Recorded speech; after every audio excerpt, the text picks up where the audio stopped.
to move forward on this for the board. We can't wait month after month on this. Well, it should have already been done. It could have been done. Yeah.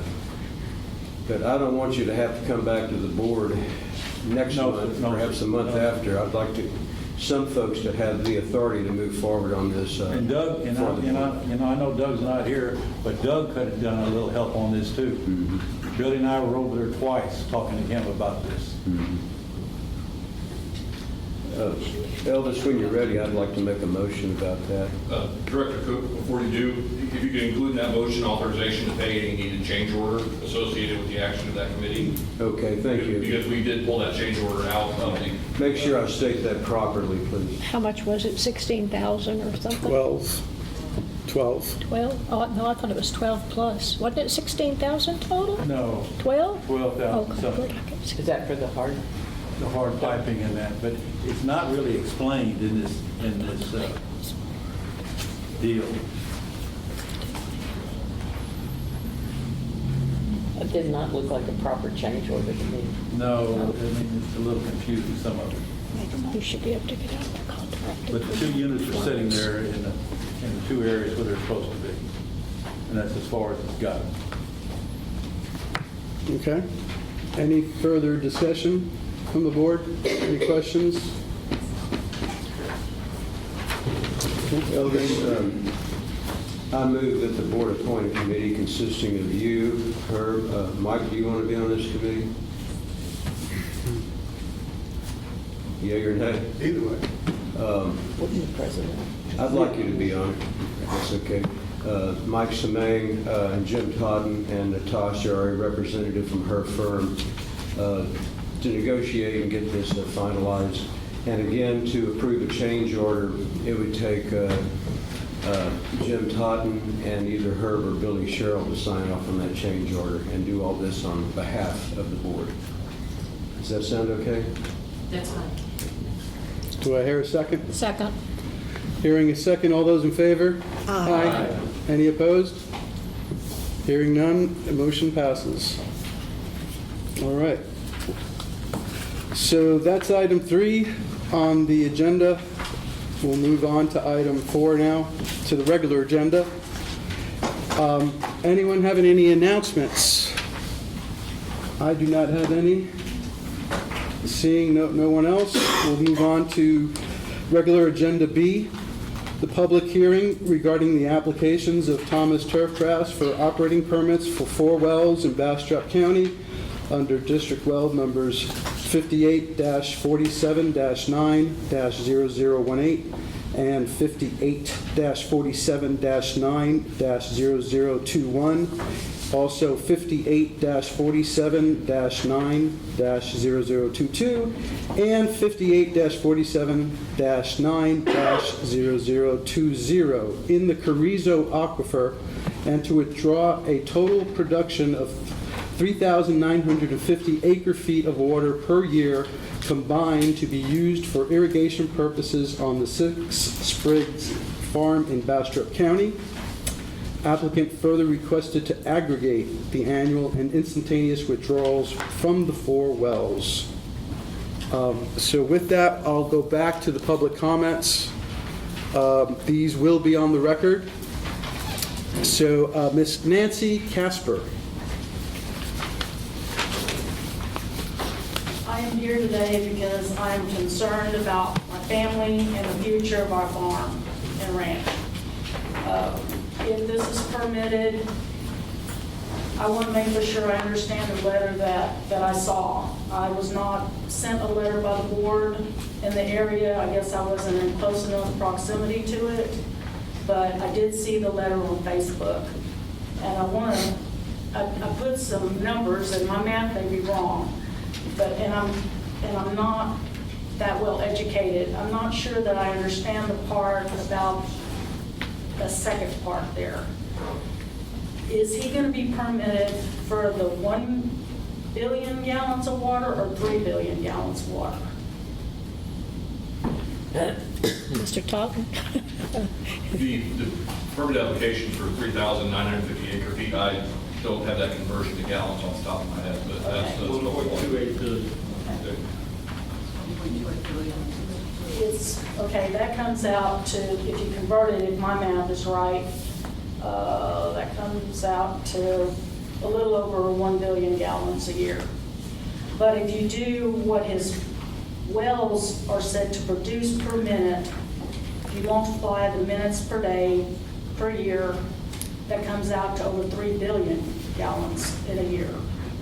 So I'm asking the question, what is he going to be permitted for?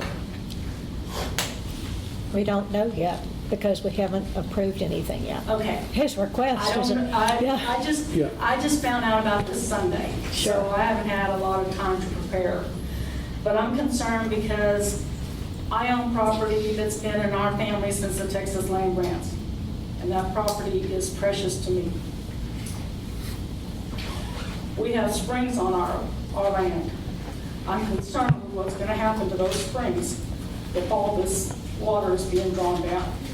I'm sorry I'm emotional, but my land is precious to me. Anyway, if we can clear that up, that would be a great thing. I'm looking at the billions of gallons of water in 1 year and what potential he has to withdraw in just 6 months if he puts all his 4 wells to work at the same time. He could draw that much out in a half a year, that billion gallons. And what's that going to do for my operation? And my question to you all is, I'm here today as a concerned citizen. So are a lot of people in this room that are in the area. We're concerned for our property and for our livelihoods. I don't mean Mr. Thomas anything, because that's his business. He wants that for himself. But we are all concerned too. And I asked you today, if I applied for a permit to have 4 wells with that type of production on my property, would you also grant that to me today? That's my question. Thank you. Thank you.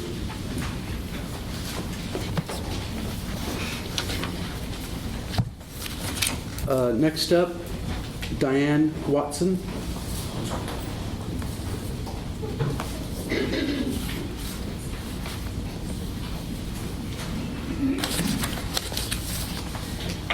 Okay, so I'm going to just read. My name's Diane Watson, and I share a fence line with Thomas Turfgrass. And we also have the Kirkendall Creek and the West Yawa Creek run through our property. We live on Stockade Ranch Road in Page, Texas, and I thank you to the board for your time and the care of our aquifers, creeks, and our streams. I'm a rancher. Our family runs a Brangus cow-calf operation of about 350 head. We sell about 50 bulls a year to either of the Brangus breeders or to the commercial cattlemen, as well as offer replacement females. We also have a small commercial operation which we use for our meat business. If you ask any rancher or any farmer, but mostly rancher, if you ask any rancher, they will tell you that we are first and foremost in the grass business. It is our responsibility to be stewards of the land and its resources. Sadly, my neighbor, Thomas Turfgrass, who is ag exempt and is also in the grass business, is not proving to be a responsible steward of its 900 plus acres and its resources, nor are they responsible neighbors. Last year, we were in a significant drought. The runoff damage from the excessive irrigation forced me to call TCEQ, who then handed the problem to Texas Soil and Water Conservation out of Oregon. TSWC has been out to our property as well as our neighbors, who also share the same fence line a couple of times. They are having difficulty finding a solution to the runoff from the irrigation that is filling the Kirkendall Creek and the West Yawa Creek, and the sediment and silt, as well as the completely filling with silt a large spring-fed stock tank at my neighbor's. The water, you all have gotten a packet. I sent you a packet. It has pictures. You see, if you have any questions about any of those pictures, because there's not really descriptions, but one of the pictures that you see the gentleman walking, that's Lawrence Brown from the Texas Soil and Water Conservation.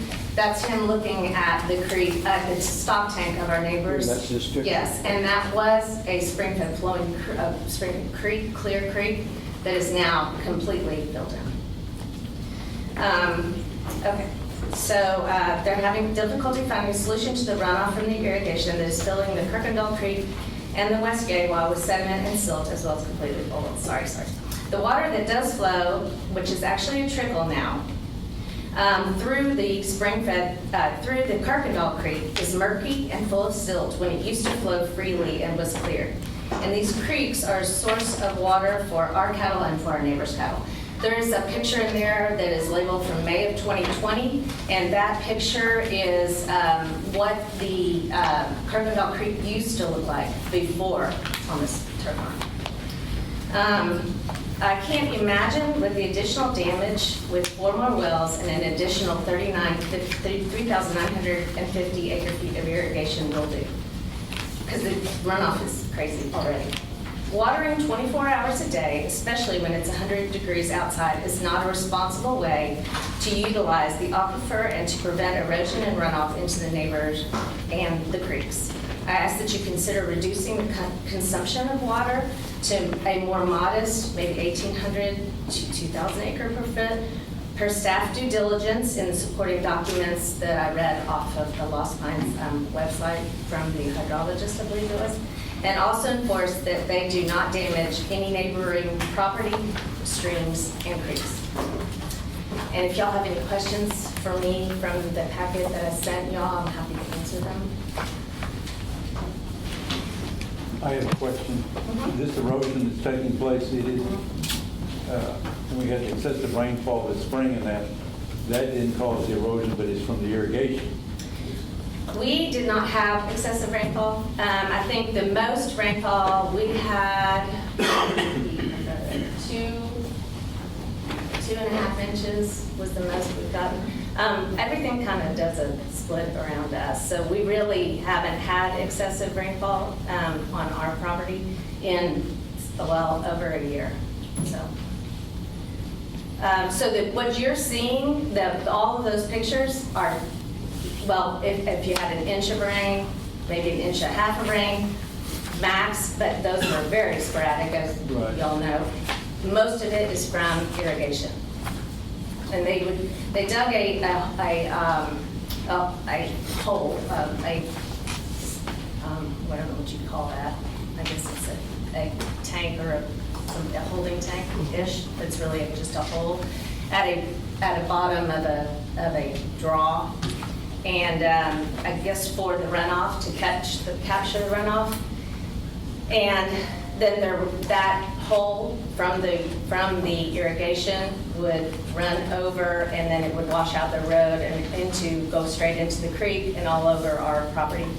And then their solution was to put 2 huge drainage pipes, which you see, that now run all of their irrigation and everything directly under their road so that the road doesn't wash out. But I still get all of their drainage and all of their runoff. And it goes straight in from it's at the bottom, and it's right near the Gawa Creek. So it runs across our property and then down a little draw and right into the Gawa. And then you can see the difference in the bank of the Gawa from where their runoff comes in to where it doesn't. It's just a significant difference of just a silt sediment side now.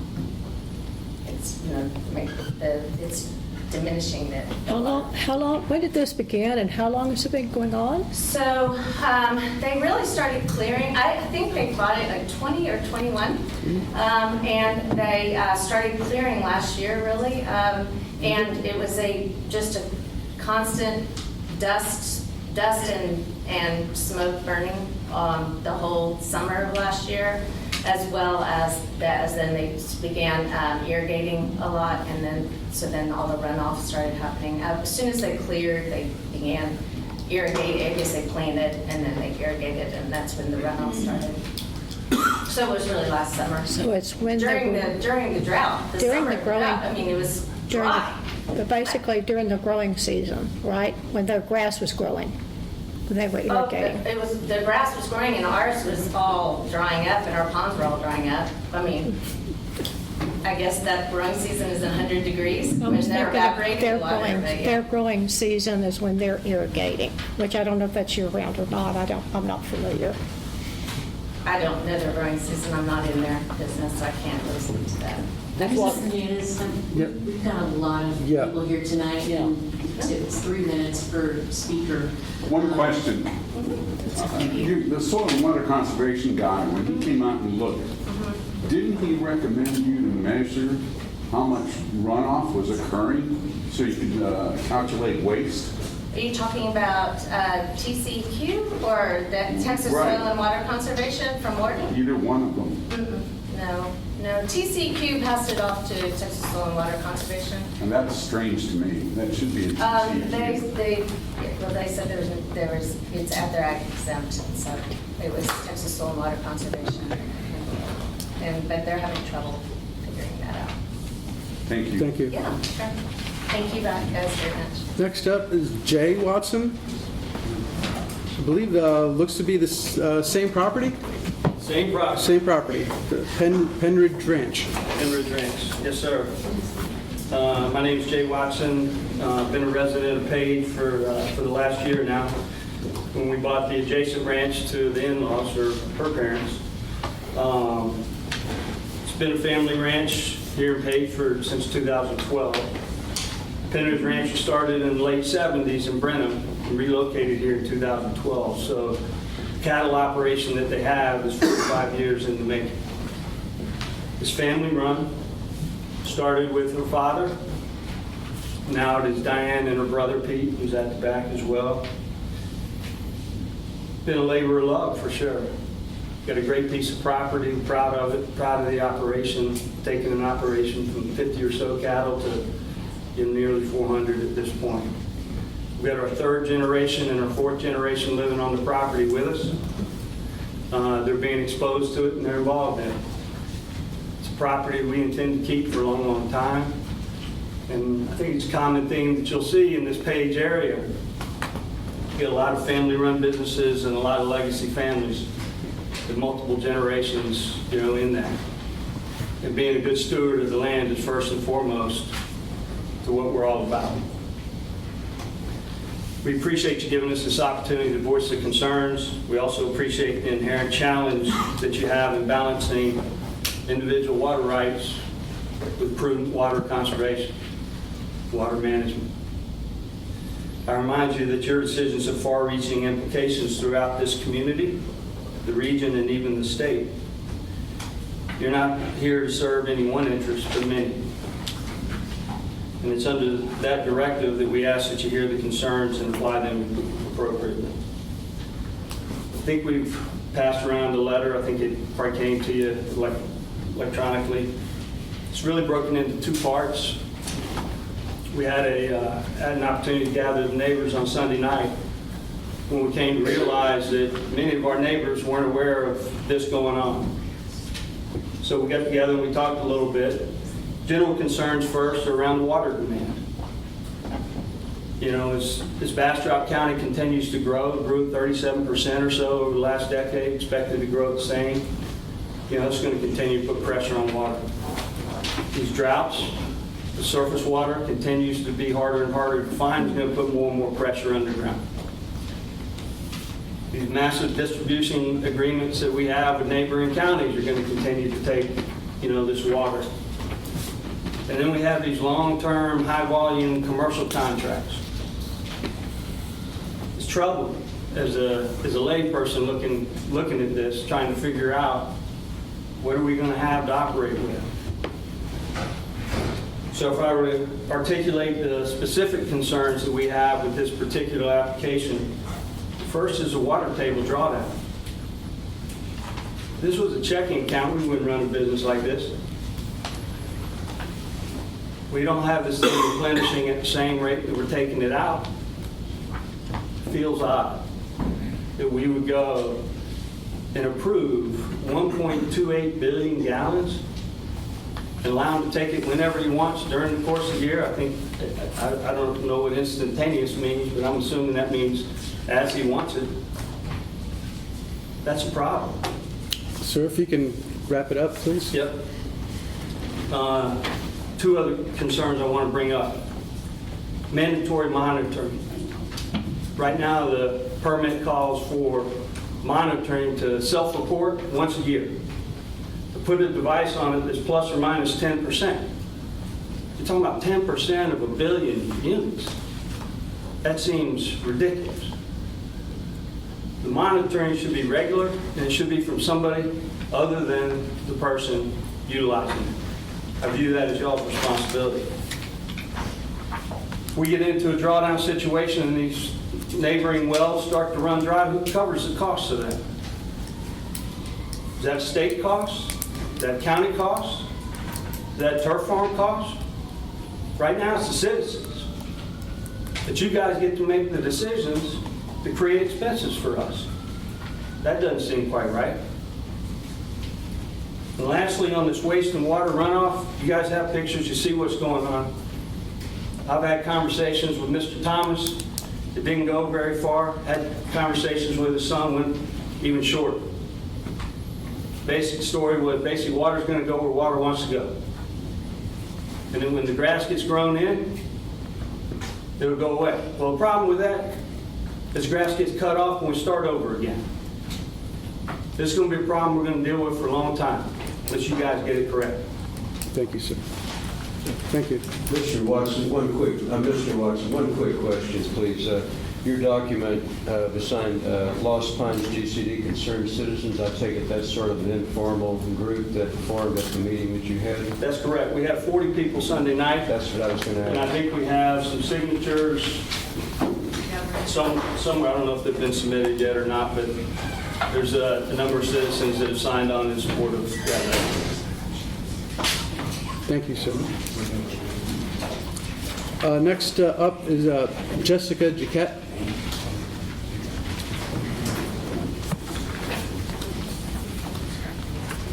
Thank you. My name is Jessica Jaquette. My husband and I and Dale own the Rainy Day Ranch on Frenzel Cutoff and Page, less than 2 miles from Thomas Turf's new grass development. Dale has been in this immediate area for over 30 years.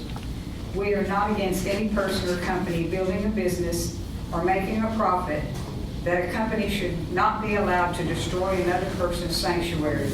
The grass we grow is called hay, which is a minimal in this 3-year drought. Our grass is used to sustain our cattle and our livestock. It's not used for baseball diamonds, golf courses, or any other entertainment venues. It's unfair that construction, overwatering, and poor planning on Thomas Turf's part has utterly destroyed an adjacent rancher's pond. When I say destroyed, I mean completely filled in with mud and sludge, as you've heard, that will result in thousands of dollars in restoration expenses and years to restore a once thriving pond, essential to watering and cooling livestock in these record-breaking temperatures. A well-established pond that has existed over 50 years, where our children learn to fish and appreciate and respect wildlife. Years of nurturing, cultivating, stocking the proper plants and fish to provide a healthy, thriving water source for livestock, wildlife, and children, stolen because of poor engineering choices and blatant overwatering without making acceptable adjustments in the process. If a cow or any kind of wildlife gets stuck in the sludge, they'll have to be destroyed. They cannot be safely rescued. Having to shoot a helpless, struggling animal is heart-wrenching. To have to destroy a bull on your property, it's financially devastating. He's half your herd.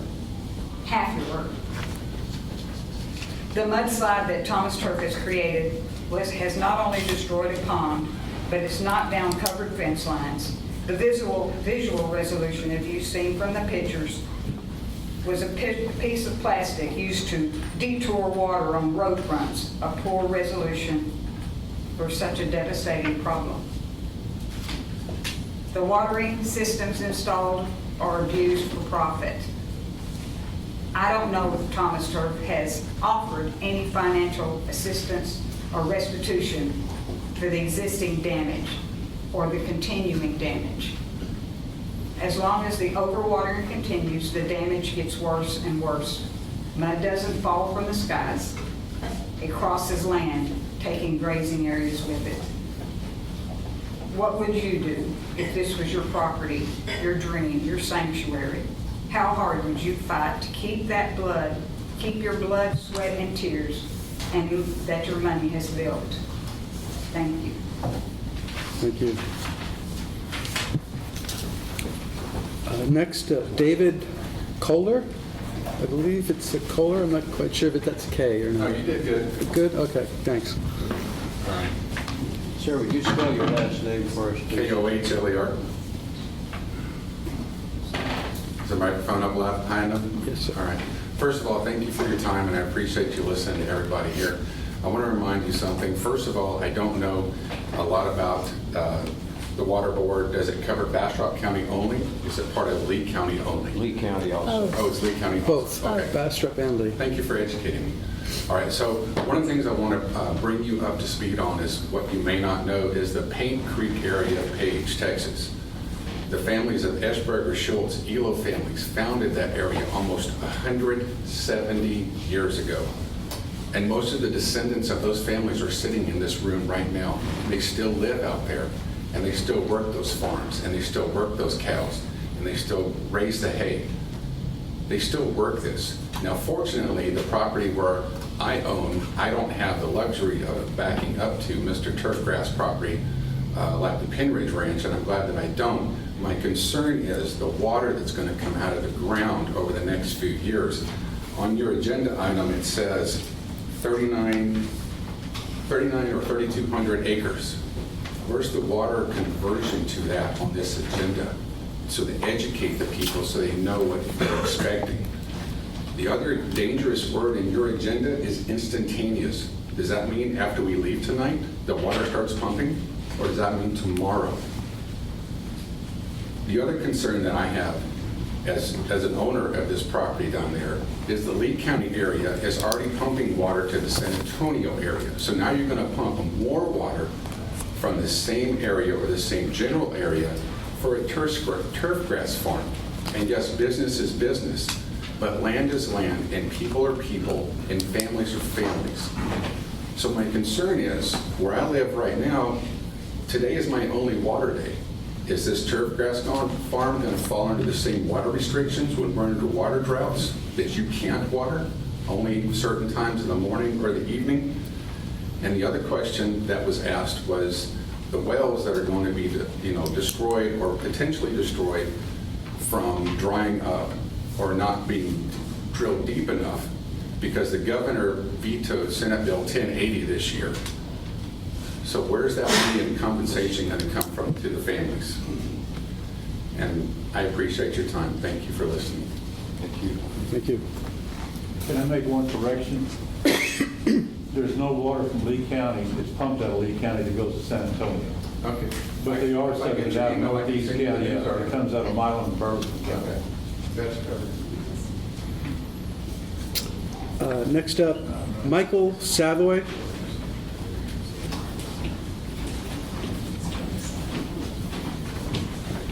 Hi, my name is Mike Savoy. We live just to the north of the turf farm, right across the street on the Lee County side. So, to be honest, I have no idea what the effects of pumping 1.2 billion gallons of water out of the ground, or what it's going to do to the wells, to the surrounding neighbors. I have no clue, to be honest. And I'm kind of relying on y'all to have that answer. I mean, is it going to bring the water table down 10 feet, 20 feet?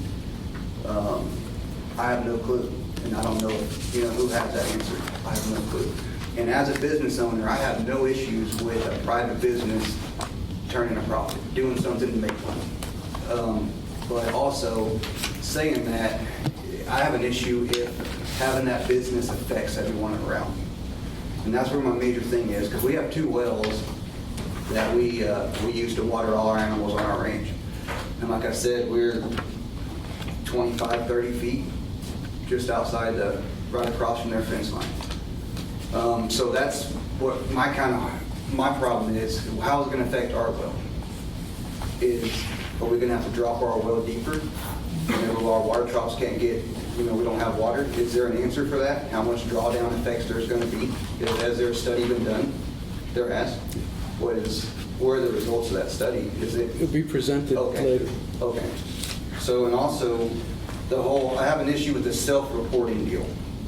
Just because, like, it's kind of a broken record because several people have mentioned it. It brings me, there's got to be some oversight. There's oversight for everything. So on an issue that is this major, which is going to affect everyone around, I would think that there would be an agency that will do the reporting for them. And I might have got bad info, I don't know. But according to what I was told last summer during the burn ban, several citations were issued for burning during the burn ban. So that kind of showed, wouldn't that show kind of a history of not caring what someone tells you to do? We're in a burn ban, you burn anyways, and it's cheaper to pay that permit than it is to haul off all that brush that you're burning instead. So, like I said, that could have been hearsay, but that's what I was told. So, I'm not sure. So, that's pretty much all actually, one other thing too. So, we're here arguing about water usage. Why are we even hearing runoff? If water is needed for this turf grass farm, why aren't they catching all the water and then repumping back to their pivots? So if water is that high of a commodity, why are they just letting it run off the property? There should be no runoff. In any other business, which I'm not in the water business or the grass business, the business I am in, it's actually illegal to let water leave your property. You cannot expel water onto someone else's property. And then you have to keep it on your property to reuse. It's so, that doesn't sound right to me. If you're worried about water, you need water, why is it even running anywhere? You should be containing that water to repump into your same system. So, that's all I have. I appreciate it. Thank you. Mr. John Seifert. Just only if questions come up. Okay. Trey Nesloni.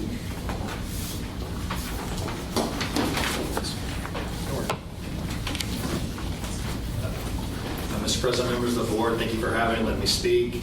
My name is Trey Nesloni. I'm the attorney for Thomas Turfgrass. As your agenda says, we have 4 well applications pending today. These wells are located at the end of County Road 169 on what we call the Six Spriggs Farm. 3 of the well locations you're probably familiar with. 2 of them are exempt well permitted. One of them that we call the Pomacall well is registered, I think, for domestic and livestock use, but we're amending it as part of this application to be part of an aggregate. As people have mentioned and is on the agenda, totally the aggregate amount is 3,950 acre feet per year. But I want to be clear that when we're quoting that figure, we're assuming extreme drought conditions. We don't expect, certainly hope not to have to pump that, certainly not year in and year out, as if we're getting no rain. I think that was recognized in the modeling report that you received. All these wells screen the Carrizo Aquifer. We support the permit conditions in the draft permit, and we support the draft permit and the recommendation to grant the draft permit by the general manager. As far as some of the protests, it seems a lot of people are worried about the amount of water. I'll first say that we also have a lot of acreage. We have over 1,000 acres supporting this application. It's not like we're coming in with just a few acres and saying, give us a ton of water. We have a lot of acreage to support that, a lot of property rights to support that amount. Like I said, we're also planning for extreme drought conditions. If we were told to come up with some type of matrix, depending on when precipitation fell, we could probably do that, but the application just asks how much total might you need. So we have to plan for if we're not going to get any very little rainfall. And also, we have real-world data to back up the amount that we've requested. We have another farm, the Page Farm, which is just southwest of the intersection of 21 and 290. Just this last year, we produced over 3 acre-feet per acre to support the crops on that farm, which was 600 acres. I believe we got close to 1,900 acre-feet in that year, between the Simsboro well that we have and the 4 exempt agricultural wells altogether. So this amount of being between 3 and 4 acre-feet per acre shows that that is a reasonable amount, and the report that Mr. Hutchison noted that that's a reasonable amount, especially when you're assuming that there is no precipitation. So I just want to note that. Also, last year, even though we produced that amount, there was some rainfall. So I believe at the end of August, the last half of August, September, and in the winter, there was pretty good rainfall, and we still went over that 3 acre-feet per acre amount, 3.1. Here we're asking higher, closer to 3.8, but when you extrapolate out those months that received rainfall and you assume no precipitation, then you would get very, very close to the figure that we filed for, and that's why we submitted that amount. With that, I'll take any questions. Yes. Yeah, one of your big clients is golf courses.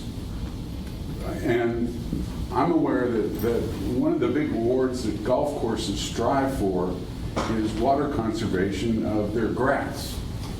So I'm curious about hearing the runoff stories. What kinds of water conservation practices does Thomas Turfgrass employ? For example, I just did a glance on Google, and they're coming out with turf grasses that use 40% less water. Do you have those kinds of varieties? Yes, my understanding is, and of course, Emery and Seth can go into more detail on this, is that we use Bermuda grass that is very drought resistant, that it does require less water. They can go into the exact numbers. As far as the runoff issue, I should have dealt with that before. There was someone from, this is before I started representing, but it's my understanding that someone from Soil and Water Conservation came out to investigate the runoff issue and found that this runoff is due to, like, once we water and then you get precipitation, the ground is already saturated, that's when this runoff is occurring. They also recommended remediation measures, which Thomas Turfgrass did every single one, including a silt fence, ponds on the exterior part, and also a cover crop around the outside to help with this issue. The permit, the draft permit that the general manager has put together also has a permit condition, a special permit condition that deals with runoff, which basically prohibits our groundwater from running off onto neighboring property. So we're doing what we can. If there are other special conditions that you can think of, we definitely entertain those, or I doubt we would have a problem with them. We've done, like I said, everything that Soil and Water Conservation said to do. So if there's anything else, I'm open to hearing it. Did that answer your question? They can go into more. I'm not a grass. I mean, I know some about grass, just from my dad's farming operations, but they can go into more about the drought resistance. But it's my understanding that this grass is more drought resistant, and so it will not require as much water than some other types. And like I said, golf courses, have water conservation awards. In fact, their websites proclaim how they conserve water. I'm surprised your website has nothing to do with water conservation. Will I add that to it? Okay. Yeah, we'll have to add it. It'd be helpful. Mr. Neslany? Yes. So this is about 970 contiguous acres? It's actually 1,030. When we filed the application, I believe on the exact date, we only had 970, but we purchased another 60 shortly after and informed the general manager of that. I don't know if it got into the application materials. So we have over 1,000 acres. And you had to clear it in order to make it, clear it and change the grades in order to make it an operable turf farm? I mean, is that something that's been ongoing, clearing it? And I'll let Mr. Thomas well, I mean, I'm address just, that. this runoff situation is, it's, I've seen some pictures and it just looks worse than, we watered and then it rained. It looks serious. And I just don't want to tell you something that's I inaccurate. understand. I just wondered if they're kind of in transit, getting it cleared, removing the vegetation, getting it ready to plant the turf grass, and this was during the construction phase and there was a lot of runoff, or, I mean, I'm just confused about, or have they been operating out there for a couple of years and their turf is already in there and they just need more water? Can I defer to them? Sure. I just take, because I wasn't there when the soil and water conservation person came out, and they know exactly the dates and when everything has been occurring and when the runoff, alleged runoff has been occurring. Do you have any idea of what your percentage of runoff is compared to what you're pumping out and what's running off not being absorbed? I mean, it's rain. We have almost very little to no irrigation runoff. It's just that as we irrigate, we have the soil saturated. Then you get a big rain on top of that. I mean, and the rain comes around here. We got hilly land, and it comes and it runs. So how much of that? I understand that, but in the last 60 to almost 90 days, we haven't had that kind of rain. If you're having runoff now, rain doesn't enter that picture. We don't have any runoff right now. Right, I would say we definitely should be striving for 0 or close to 0.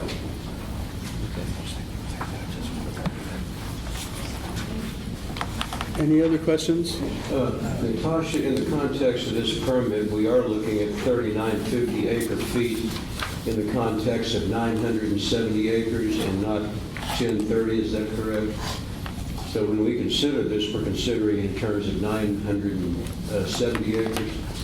So this application did come in before the production limit rules were adopted. So technically the 2019 rules that were in effect when this application came in would apply. So the acre foot per acre exercise would not apply to this request. Yeah, I understand that, but the permit itself states 970 acres and not the 1030. The permit would reflect whatever was in the application. Okay, that's 970 acres, is that correct? That was in the application. Like I said, we have added to that. I just state that to let you know that we do have a significant amount of acreage. In terms of what we can consider, it has to be in the application. I just want to be clear on that. Yes. Thank you. I have a question, Mr. Neslowny. You have sent 2 letters to the district during the feedback period for the comments for those new rules. There were 2 letters, one dated May 3rd and another May 26th that has your signature on it. Sure. Question. On page 3, and both letters basically say the same similar things. It says that approximately 600 acres were irrigated in 2022, which was a low precipitation year. Then you go on to say the pumping from the Simsboro well was equivalent to a duty of per acre of 2.2 acre feet per acre for 2022, so just last year, I guess. And then you go on to say a duty of at least 2 acre feet per year is needed. So you had mentioned earlier 3 acres. That was so you had supplemented this water with with an exempt well? With exempt well water. That's how you come up with the 3? Correct. Was you had the 2.2 acre feet to Simsboro, and then you supplemented that with the other exempt wells to reach that 3.1. That's correct. We have, I think, at least 4 exempt wells that we use to supplement the Simsboro well that you're referring to there. Okay. Because in both letters were very similar, that they mentioned 2022 and how you used about 2.2 and it was a drought year, and that you need at least 2 acre feet per year. Correct. On that. Thank you. That was my question. Any other questions from anyone? Thank you, sir. Thank you. I have one more public comment. If anybody else would like to comment on this, please sign up. I have one more person, Debbie Burleson. Hi, I'm Debbie Burleson, Circle B Ranch, and thank you for letting me speak today. Most all of the people in this room have farms, ranches, and they use those to feed their families. It's how we survive with our meats. And I worked on getting Stockade Ranch Road paved. We got a beautiful road, and it now is being torn to pieces. We have 20 18-wheelers, and they're the huge ones, coming down that road per day. And I've asked for them to be where they slow down because we have children, we have animals that could get out, and that's not done. And I feel like now Thomas Turf is asking more from the small man by asking for more water and creating problems for us, along with the other things such as the road. We're going to have to either drive and tear our cars up or try to get a new road from the county. So with that being said, I feel like he has not been respectful for all of the people that live in the area, and the water is just one of them. I also would like to make a comment that pertaining to Watson, their ranch, I have ridden that ranch for more than 50 years. I've never seen the mess that's on that ranch in the 50 years, and it wasn't I occasionally rode that ranch. I rode the ranch regularly, and it never looked like it does now. They've got a marsh back there that's ridiculous, and that should never be allowed to damage someone's property such as that. And it's really bad, and I have 50 years worth of experience of knowing what that ranch was like. Never what it is now. So I really hope that y'all understand what I'm trying to say. It's not just about water, it's about what's being taken away from all of us. Thank you. Thank you. Next up, Ms. Harding. Hi, my name is Kim Harding. I wasn't planning on speaking today, but there is one more issue that no one has brought up, and I feel like it's important to. There is an endangered species of toad out where we live, okay? I don't know if anyone's done any environmental studies, but y'all have the power to not only protect everyone here, that you can hear in our voices how passionate we are about our land. I know everyone's property taxes went up this year, and half of that is I feel like it's appropriate that this is being held in July, right? Because this is when we won our independence from Great Britain, right? Why? Taxation without representation, right? Y'all are here to represent us and just to hear our pleas on, not only is it going to affect our land, our animals, our future, but we're talking about endangered species also. And there are people who are using the Houston toad exemption in our area. And you can hear all of the concerns. Y'all have the right to protect our animals too. So I just wanted to, since no one has brought that up, I just wanted to also bring it to your attention that this could potentially further endanger an already endangered species. So I don't know if y'all even thought about that, or if there's been any studies on that, but that's something to consider, that we have an endangered species out there that need y'all's help too. That's it. Jim, do you know if any of this area is designated critical habitat for Houston toad? I believe it was, yes, sir. So there is designated critical habitat for use in toad out there? In that area, I can't speak to that exact property, but I know there is habitat in that area, yes, sir. Thank you. Lastly, I have, unless anybody else, please sign up if there's anyone else, but there's the last one I've got, and that's Seth Thomas. I'm supposed to speak with the applicant, as an applicant. Speaking as an applicant? Yeah, that's what the Natasha told me. President Hernandez, Would the that be- applicant and the general manager get an opportunity to address the board during the public hearing. So if nobody else from the public has any comments, you can call up the applicant next. Okay. Any other public comments?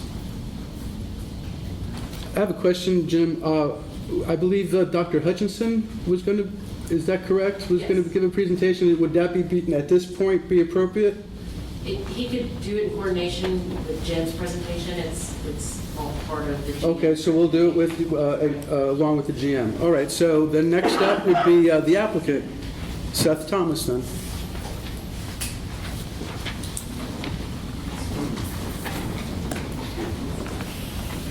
I'm Seth Thomas with Thomas Turfgrass. I appreciate the opportunity to talk to y'all today. I'd mainly like to just address some of the concerns that I heard that really kind of bothered me because I really feel like they're a lot completely almost untrue. First of all, we did have some soil erosion at the beginning of our project. We started in the beginning of last year. It was around February of 2022. And part of the process is we have to clear the land and we open up the soil. And so that opens up the potential for erosion and runoff.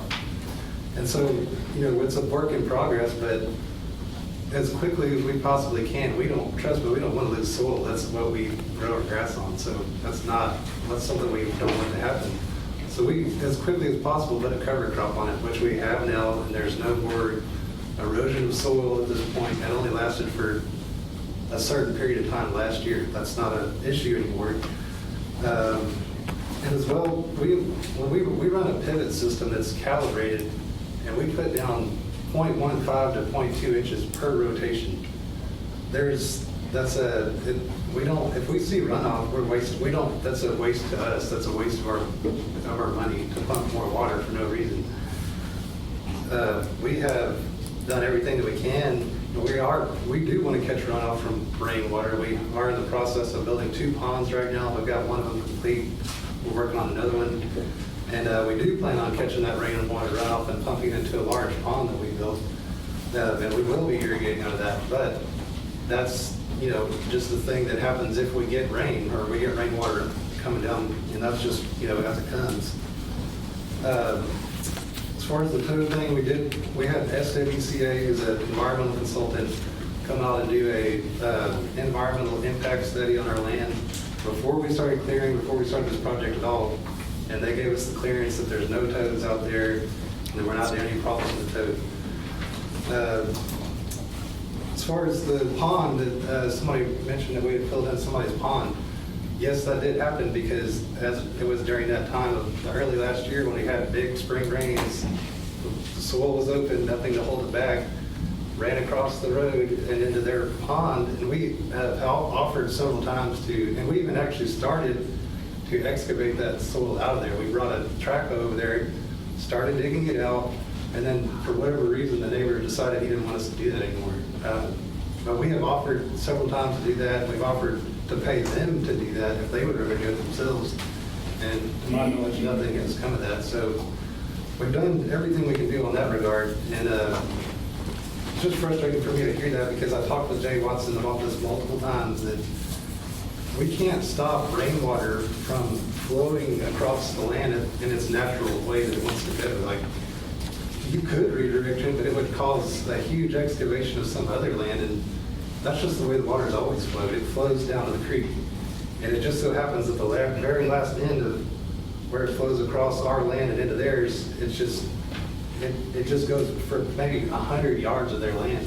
And as far as us turning it into a marsh or that Pin Ridge Ranch is any different than it was 50 years ago from us is absurd. And I would invite any of y'all to come out to our farm and take a look at it for yourselves to see what's going on, because that bothered me pretty good there, but I would definitely welcome that if you all like to come up here, just see what we're doing. I mean, we can't make water run off if we wanted to right now. It's way too dry.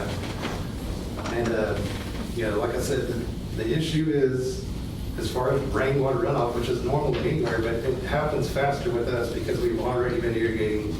And so that soil doesn't have as much capacity to hold additional water if a rainwater event comes. But if we see a rainy period coming, we do try to shut this irrigation system off and try to absorb more of that water so we don't have to run our pivots. We don't want to run our pivots unless we have to.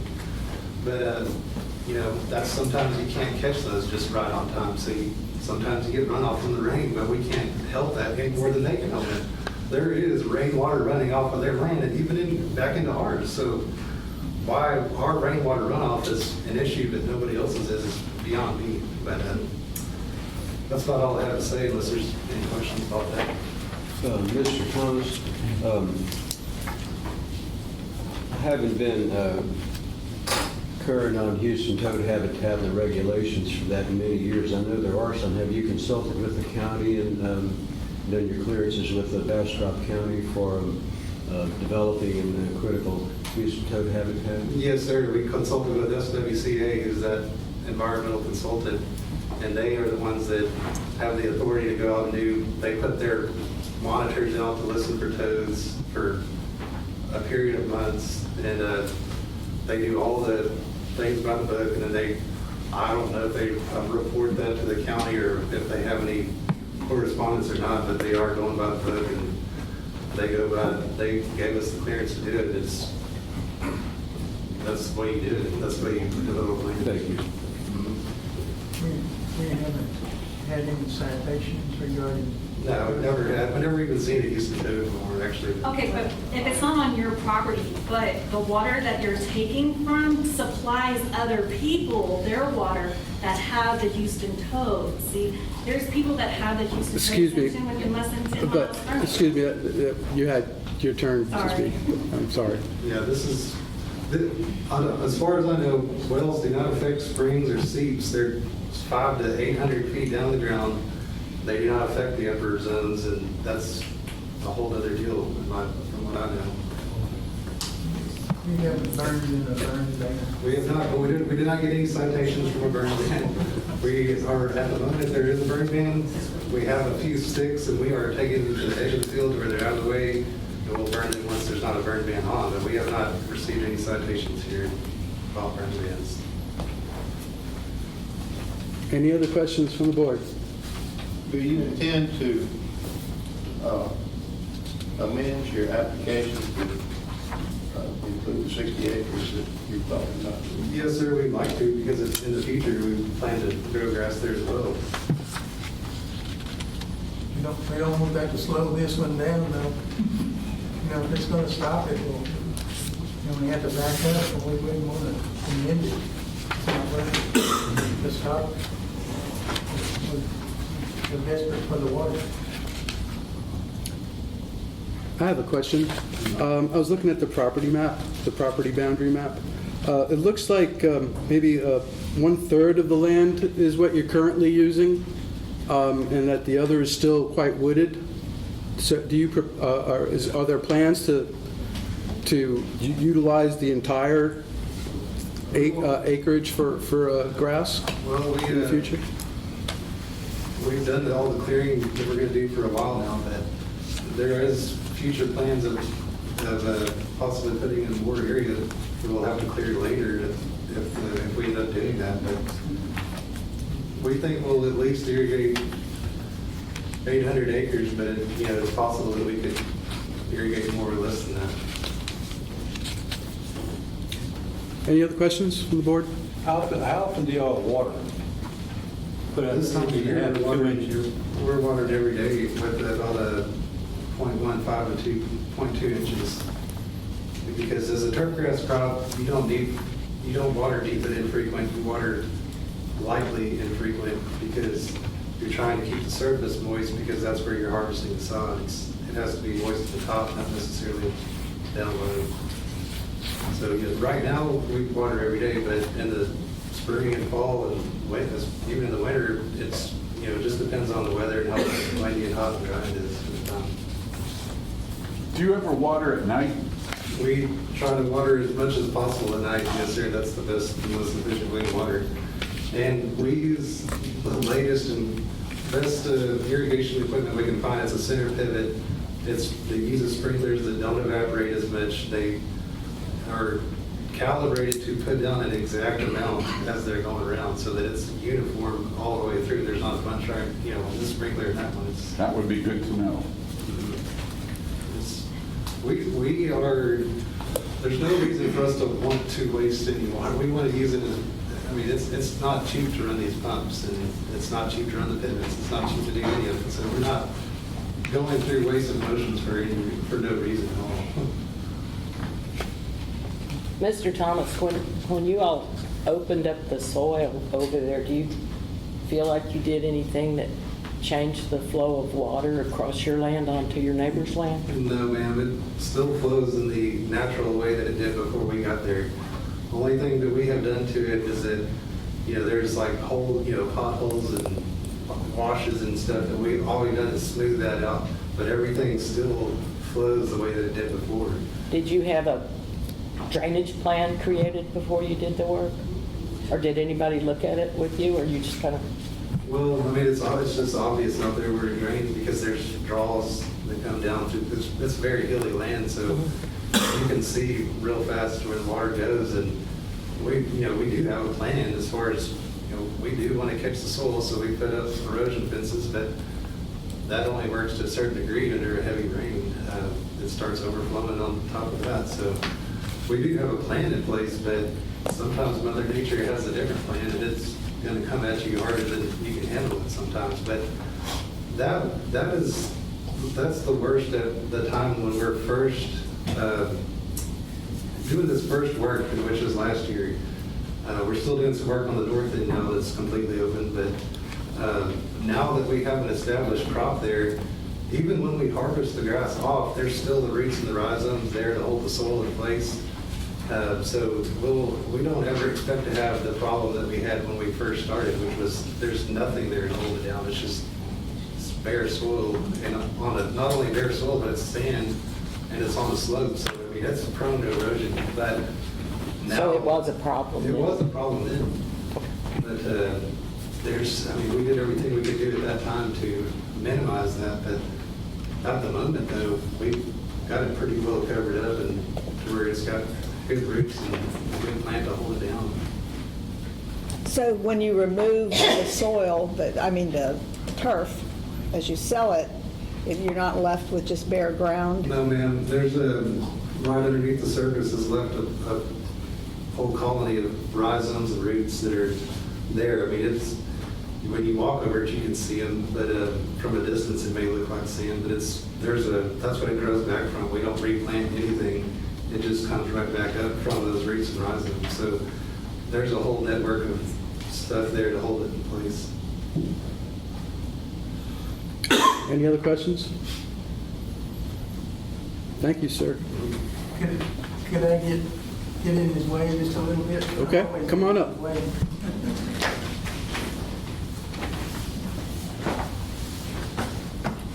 Thank you for allowing me to speak. But, we do grow the very most drought-tolerant grasses we can find. And someone mentioned 40% savings on water, and we grow one called Tiff Tough. It's actually 38% is what, I don't know how they get it that fine, that calculation down that fine, but that's what Georgia Seed Development claims is 38%. More drought tolerant than any other Bermuda. Let's see, seemed like we had another accusation that we needed to address. Was there something else? That was one of the main things. We also use compost, and one lady mentioned that some of the trucks that we contract with to haul compost. We apply tons and tons of compost with, and we probably spent well over 1.5 million on compost to apply to that soil and to enhance the water holding capacity within that soil. And I have had some complaints on the trucks going too fast, and I have done, every time I get that complaint, which hasn't been more than a couple of times, but I understand the problem, and I make sure that those trucks that are contracted know they've got to go slow on those county roads. I think I know there was something else and I'd like to address it, but I don't remember what it was. Thank you. Could you identify yourself for the record, please? Excuse me? Identify yourself for the recording. Emery Thomas. Thank you. Thank you, sir. With that, the general manager. Mr. President, would you rather hear from, have his report first, and then we can Yes, move into the... that sounds a good order. So Dr. Hutchinson,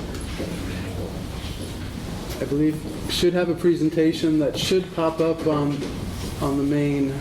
There we go. Yeah, the other TV screens aren't working right now, so this is the best we can do.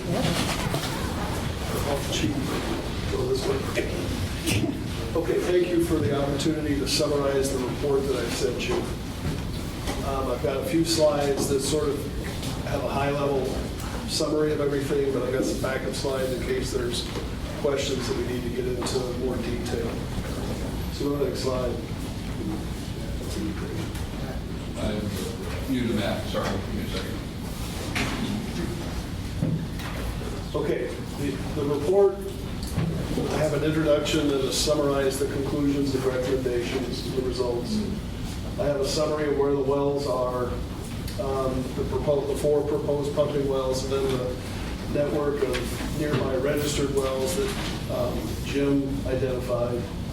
I did an analysis of irrigation needs. As we've heard, the 3950 acre-feet per year is really just a drought number, and there was no supporting information in the application that described what it would be if it was less than a drought. So I did the analysis that basically looked at what it would look like under varying levels of precipitation. Then I ran various simulations. I ran it using the annual numbers based on the historic rainfall from 1954 to 2010. I ran an annual model with different levels of pumping. And then I ran what I call a DFC run, where I just had the average pumping. So we'll go to the next slide. I talked a little bit about the 1954 to 2010 simulations and the DFC conditions, the average pumping from 2011 to 2080. Like I said, the permit application requested 3950, but that's really just the drought conditions. So I did the irrigation needs analysis, and it turns out that actual long-term average pumping would be between 1,800 and 2,200 acre-feet a year. Now, the 3950 does appear to be a reasonable number under drought conditions, but in this sort of application, the 1,800 to 2,200 is a more appropriate number to think about in terms of long-term. Now, I know that it's not part of the production limit rules that just passed, but for reference, that would translate to roughly 1.7 acre-feet per acre.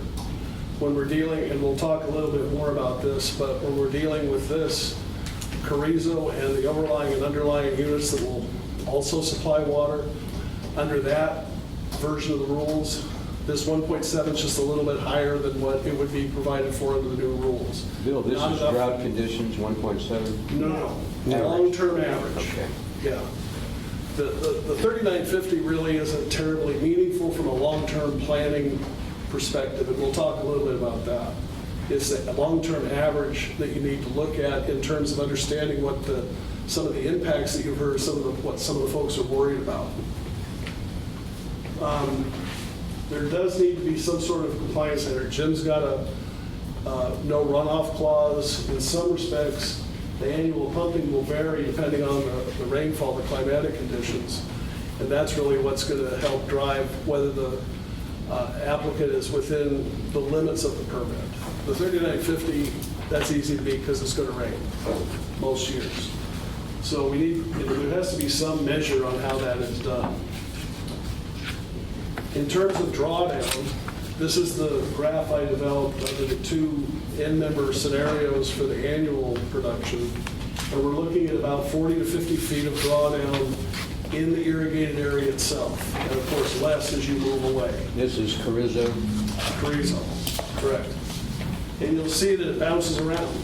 So in wet years, there's not going to be very much drawdown. In dry years, there's going to be 80, 90 feet of drawdown. But the important thing is the trend.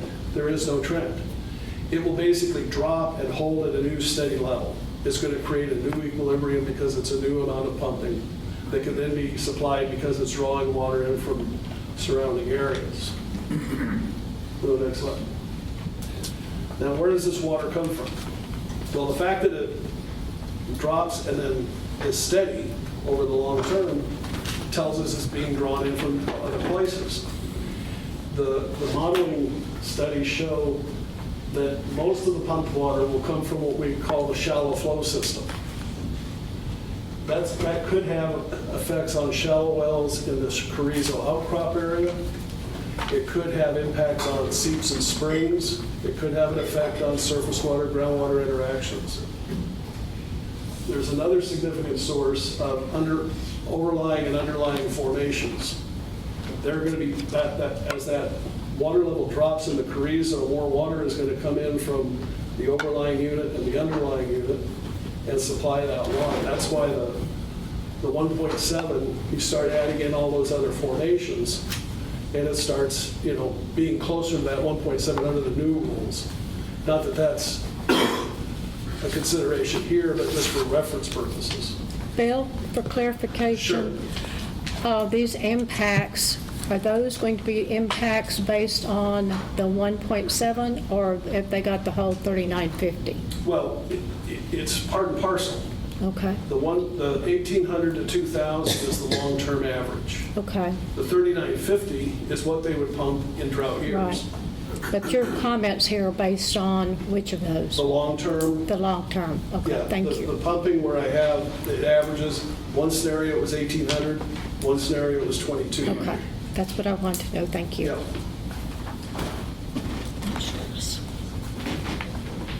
So anyway, the fact that you're going to see some impacts from vertical flow suggests that monitoring in the underlying and overlying formations would be a good idea because, of course, as we've talked about in the past, that's a critical thing, not just for this permit, but for all the permits and for the management of the groundwater here. We need to have a better understanding of that. It's built into the model, but it's based on assumptions. We need data to actually prove it up once this pumping starts. And so that's a quick summary of the report. There's more detail in the back if there's questions or we need to get into anything like that. Dr. Hutchinson, can you explain for the audience and for myself too, the instantaneous versus acre feet per year? And because there was some concern about the instantaneous and Right. Well, I think there's a slide where I have the pumping. No, go back. I mean, my understanding, instantaneous is what they can pump like right now. However, the acre feet is the total amount. They can't go above that. Yeah. Keep going down. Right one. That one. No, next one. No, it's the previous one. That.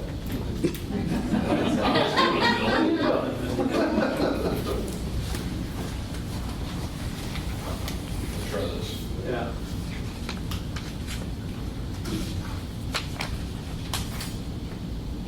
That's the one.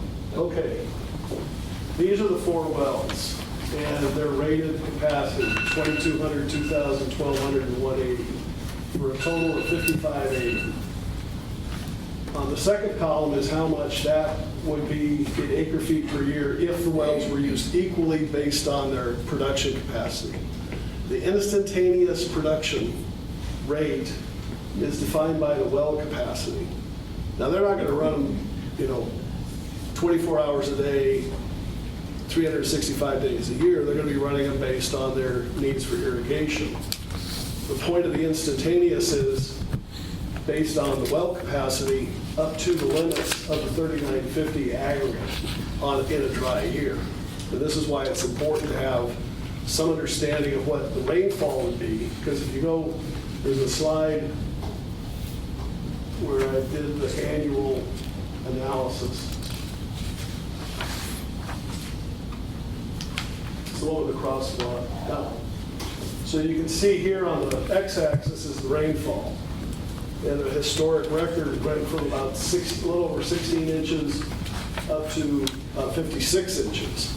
And then the pumping is on, the irrigation needs, or the pumping is on the y-axis, which ranges from around 500 acre feet all the way up to almost 4,000 acre feet. So under average rainfall conditions, which is just shy of 40, we're in the 1,500 to 2,000 range. The dots represent all the individual points, and the 2 lines are the best fit of each of those scenarios. So instantaneous really means, when the wells are actually pumping, instantaneous rate in terms of gallons per minute, but the per minute is actually limited to, depending on how you look at it, 3,950 in a drought year.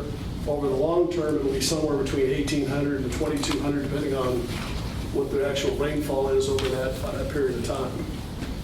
So for total amount, you should be looking at just the annual acre feet. The instantaneous really doesn't. No. Just don't. That doesn't help. Okay. Just look at the total This yearly is a very acre feet. different kind of permit than the export permits, where that may become more of an issue. Right. This is more over the long term, rough number, 2,000 acre feet a year on average, long term. I have a question about the well locations and the neighboring wells. I believe you looked at the neighboring wells. Yeah. There were a handful, and they looked okay. Yeah, all the hydrographs are in the report. I only put the worst one in the middle, the TT1, the one right in the middle. That's the 50, 60 feet. All the other ones, all the surrounding areas, obviously are less because they're further and further distant from the pumping. And then some are completed in the Carrizo, some are completed in the layer below, some are completed in the layer above. So we've got a good coverage of that. And there didn't seem to be anything in any of those that jumped out as problematic. Because I do note that two of their proposed wells are right on the corner edges of their property. So I would imagine that if you assume a spherical cone, most of that spherical cone is on the neighbors, and 3/4 of it, and only 1/4 of that spherical cone is within there, for those 2 wells that are right on the corner. And what the study seems to suggest is that whatever impact there will be, it will be felt early on, and then it should stabilize. So it won't continue to keep going down like the Vista Ridge stuff. Right.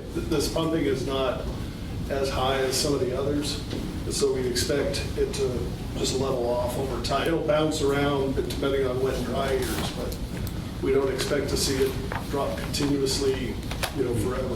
What'll happen will happen fast.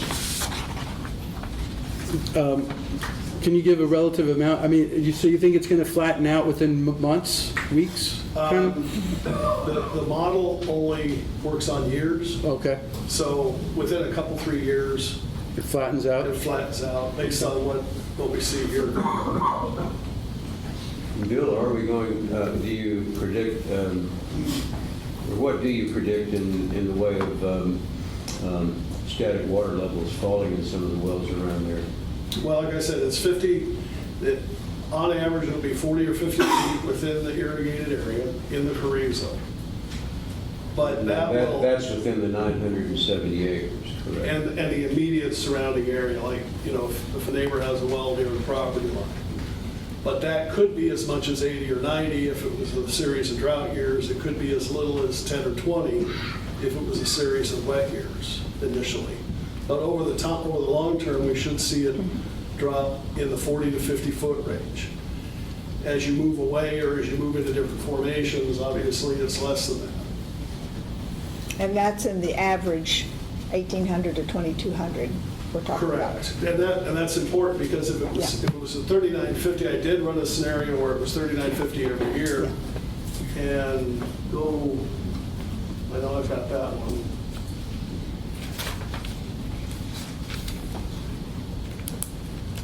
That's the 40 to 50 where it bounces around. And then over the long term there, if it was 3950 all the time, it'd be closer to 90 feet. And you can see how it drops initially and then levels off. That just, happens in a matter of 2-3 years. Bill, 3 of their wells are in the 500 to 570 foot range, and one of them is at 940. What's going to happen to, at 500 feet, how deep are you in the Carrizo, in that formation there? That's a good question for Alan. I've not looked at it in as much detail as Alan and Vince, but it's well into the Carrizo. And I'm worried about the shallower wells in the formations above the Carrizo. The shallower system is a potential concern because a very big portion of the produced water will ultimately come from that shallow system. Thank you. Bill, is it the Reglaw that's above the Carrizo and the Calvert Bluff below? Is that correct? The Reclaw is the confining layer above. Right. And the Calvert Bluff is the formation that's below. Right. And then above the Reclaw is the Queen City. Right. And how much do you think how much of the water pumped do you think will be drawn from those? Because if you do mention vertical flow. Based on, now don't go to the other one, the Carrizo, yeah. Based on that, 46% of the water is going to come from the shallow layer 2. 15% from the Reclaw, 18% from the Calvert Bluff. Okay. And only 10% from storage. Thank you. Bill, the producing zones from 250 to 600. I'm sorry? The producing zones of the Carrizo from these wells between 250 feet to 600. Okay. Could you repeat that so everybody could hear? The production zone is 250 to 600. 250 to 600 feet. Thank you. Any other questions for Dr. Hutchinson? Thank you, Doctor. Thank you. Mr. Totten.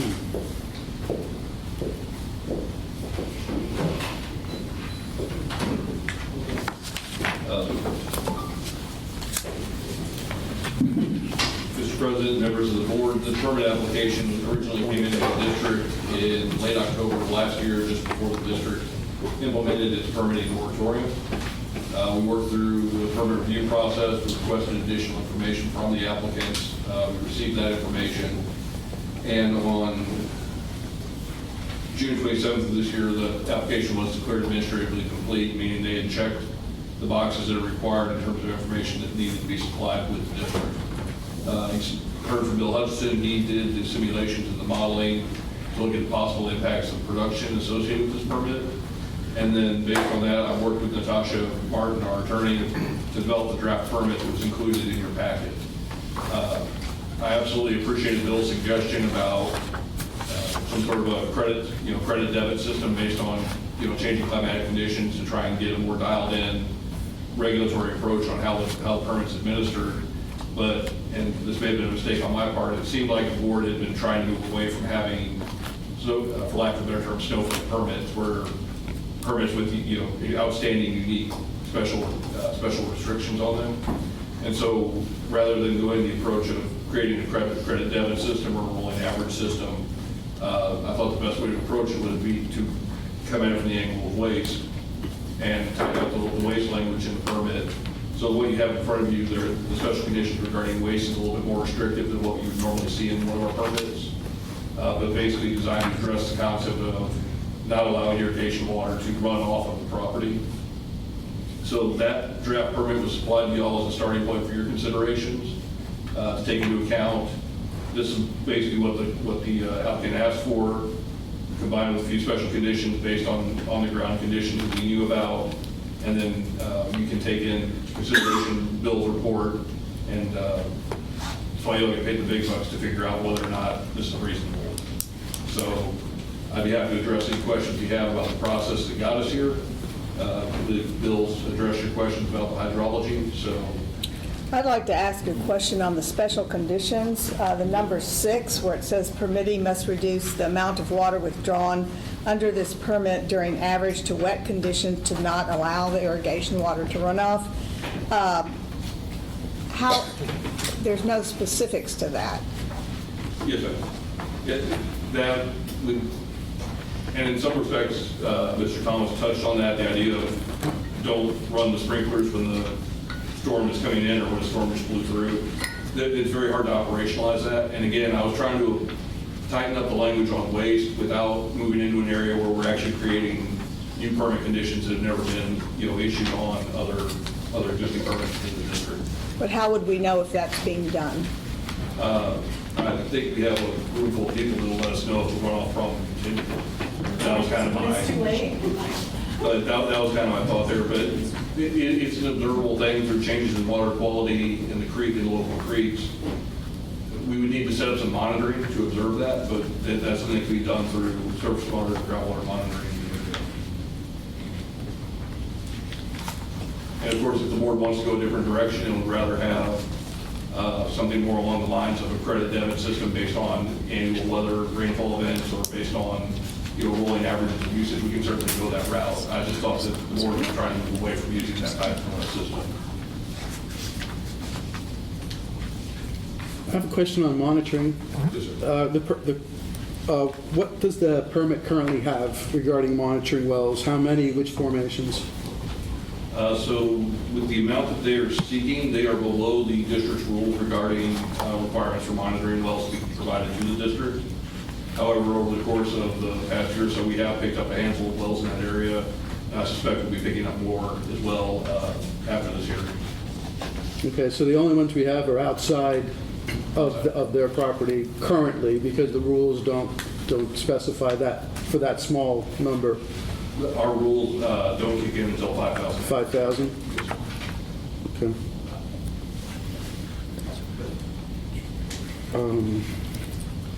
Elvis, there is a question.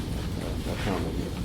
Sir? Mr. Seifert? Yes, thank you. Can I say one thing? Sure. Yeah, John Seifert with Groundwater Consultants, working for Thomas Turf Press.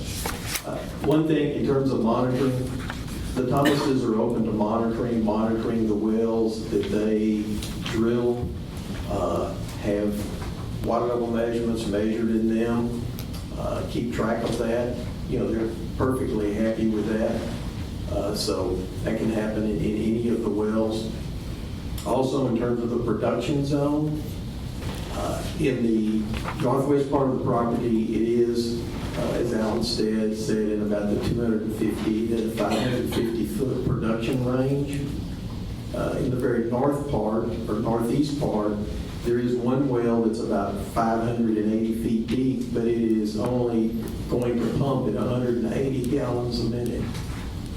In the southwest, there's one well that's about 550 feet deep, and it's rated a maximum of 1,200 gallons a minute.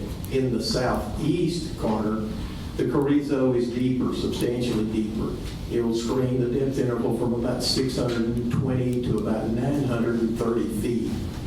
And pumping there, that well, maximum rate of 2,200 gallons a minute. The objective is to utilize that well first and to minimize effect on any shallow wells that are further to the northwest toward the outcrop.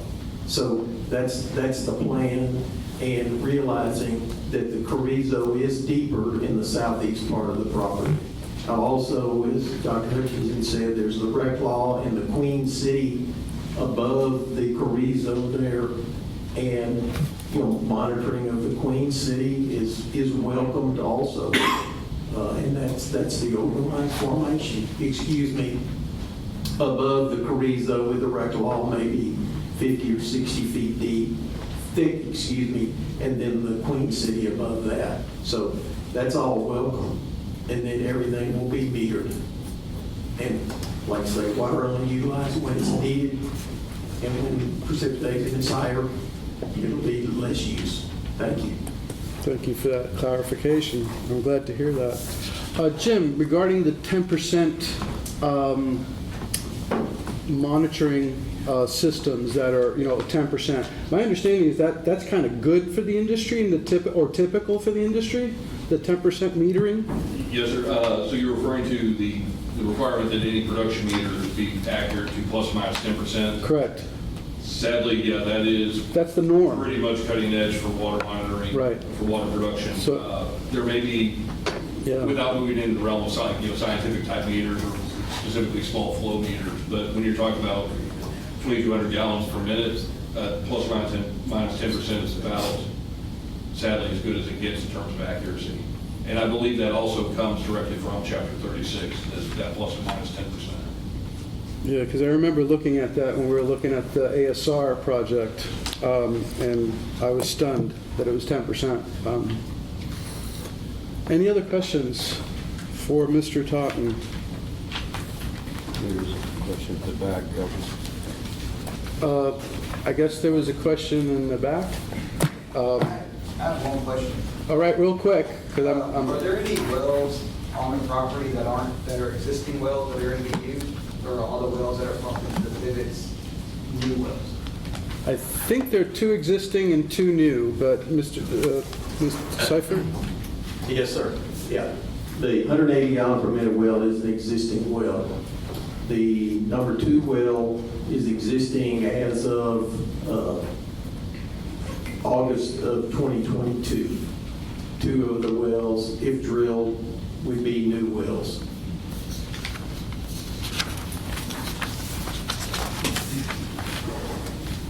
Okay, one more in the back. I guess I charted the trend. Just as a delay here, we've got this drawdown potential. How will that be communicated to the community? I mean, you have a number of folks that are looking at putting in new wells for operations. You've got several who can't be a year without water. I don't know when these things stabilize. People need to get ahead of that. And feels a little confusing as to what the action is back in the community listening to this conversation. Point taken. Yeah, and it's not just specific to Thomas, it's in general. We've had the similar issues with the Vista Ridge project where folks want to get ahead of it and they're new wells and they want to know what should they be drilling towards so that they don't have to do this again. So this is it's a bigger, your concern is a broader concern that we are looking at on how to communicate that through our, maybe on the tools, some of the tools, or so we have been speaking towards that to see how we can better communicate that to the public. I think it needs to be beyond the tools. I know we've got various folks around here that communicate to these communities, neighborhoods, and we need a much bigger communication strategy around yes, that. Yes, sir. Any comments, questions from the board? With that, Natasha, would you like to say something? Or? Well, I just want to note or clarify a couple of things, and we can do this in executive session, but I recommend that you continue the public hearing. So you've heard a lot tonight, and there may be more to hear, so you can continue it until after item 4C, and then you may decide to continue it to a later meeting after that. But I'd like to visit with you about some concepts that came up tonight. Yes. So we'll enter executive session on 4C at at 7:49 PM. So we'll go there right now. So we'll break right now. We'll enter executive session at 7:49 PM.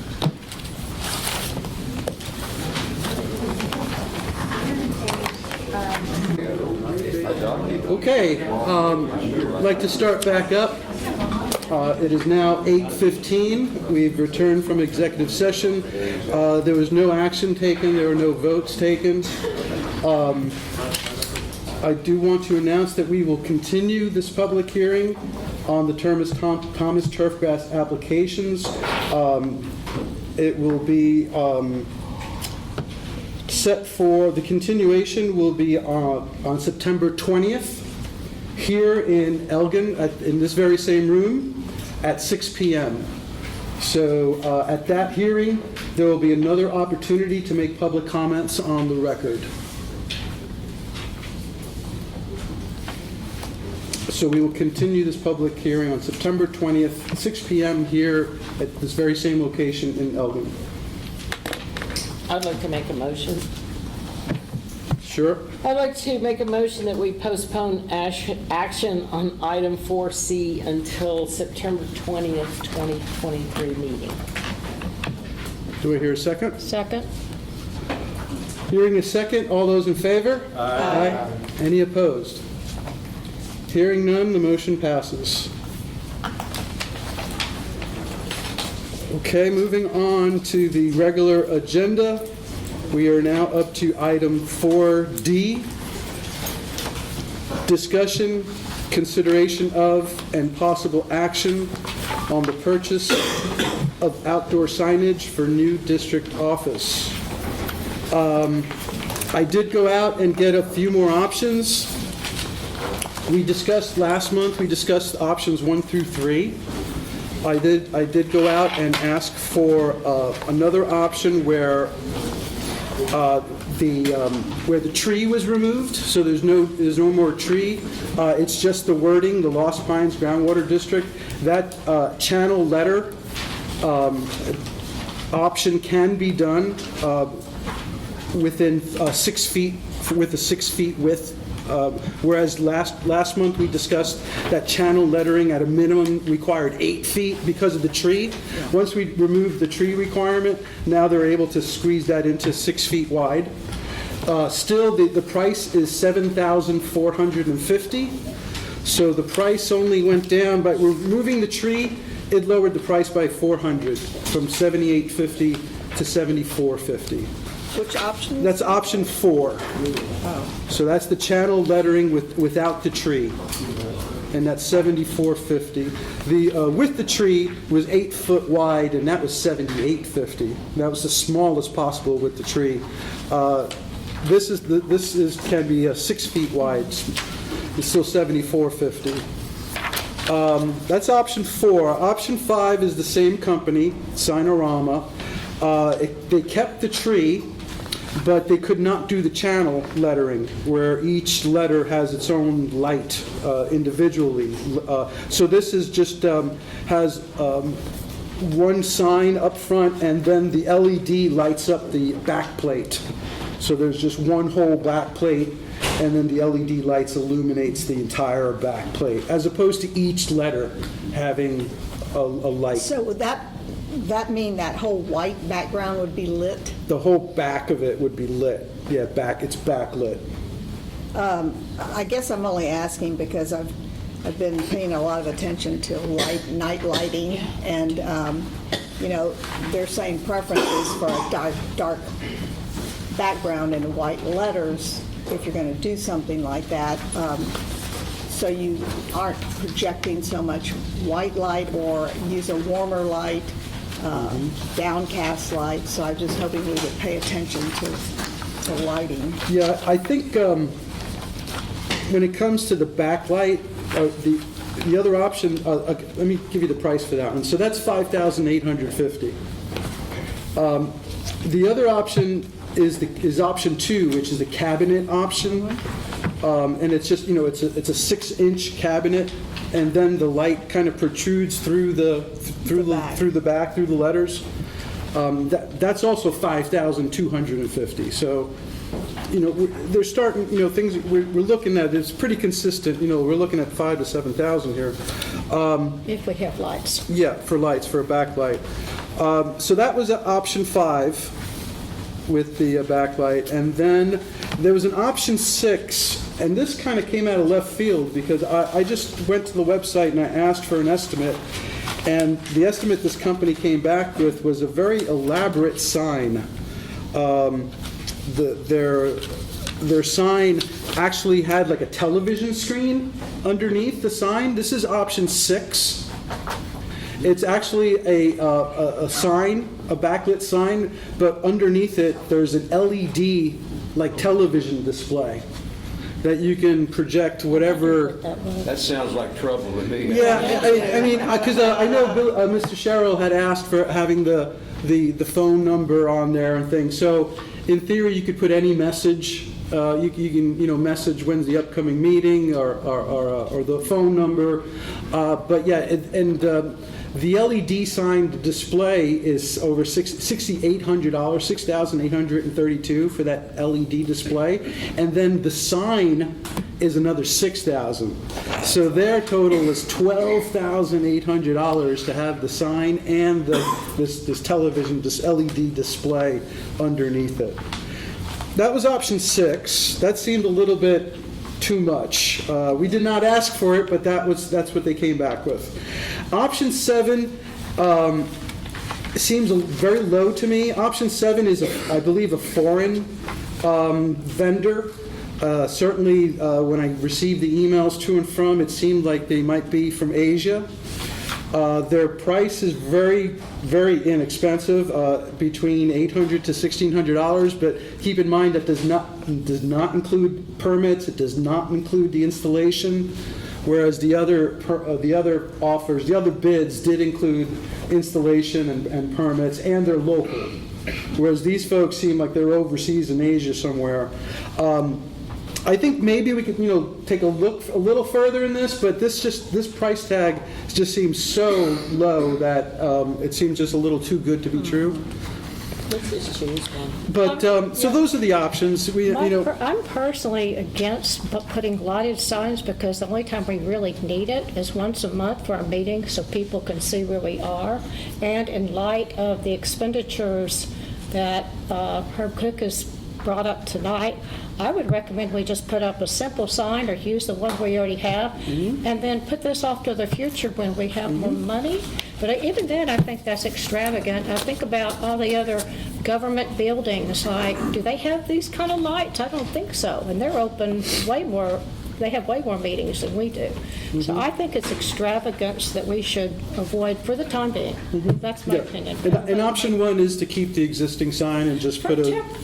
for however long. It doesn't have to be forever. Any other comments? Would y'all be okay with us doing that? I mean, is there any real reason not to? I was next door today at Tillman's with the sign that they have.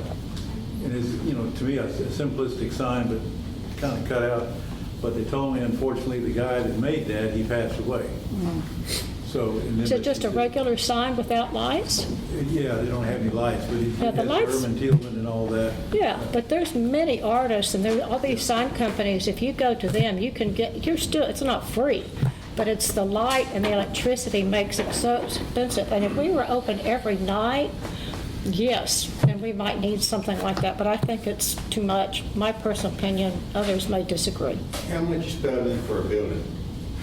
How much did we pay for the building? And the renovations? $500,000? 400 and something thousand. And we're concerned about a $7,000 sign? Yeah, it's a small percentage relative to the 400,000, correct. It's a small percentage. I think we want to be out front, not have some little painted sign like we have in Smithfield.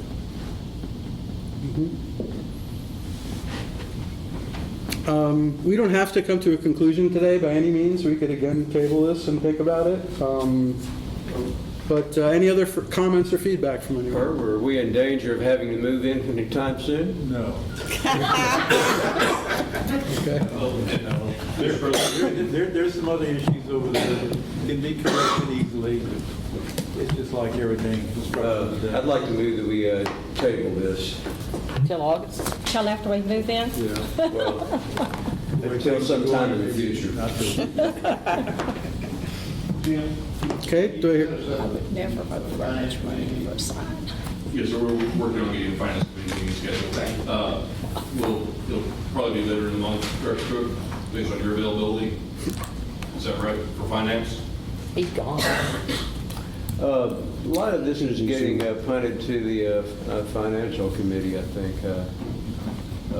Herb is really the Infrastructure Committee right now, over there having to wrestle with the contractors. Okay, so I heard a motion Yeah. to table. Do I hear a second? Second.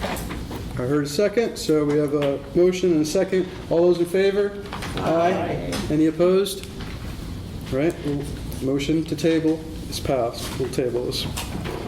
Next item, E, the committee reports with possible board discussion. No action will be taken.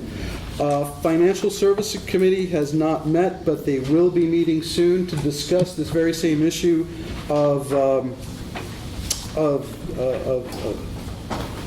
well, the issue that Herb brought up. The change order? And the change order. Yep. And the sign?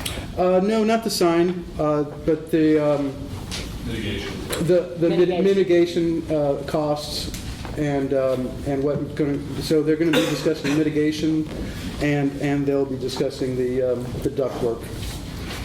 So for the governance committee,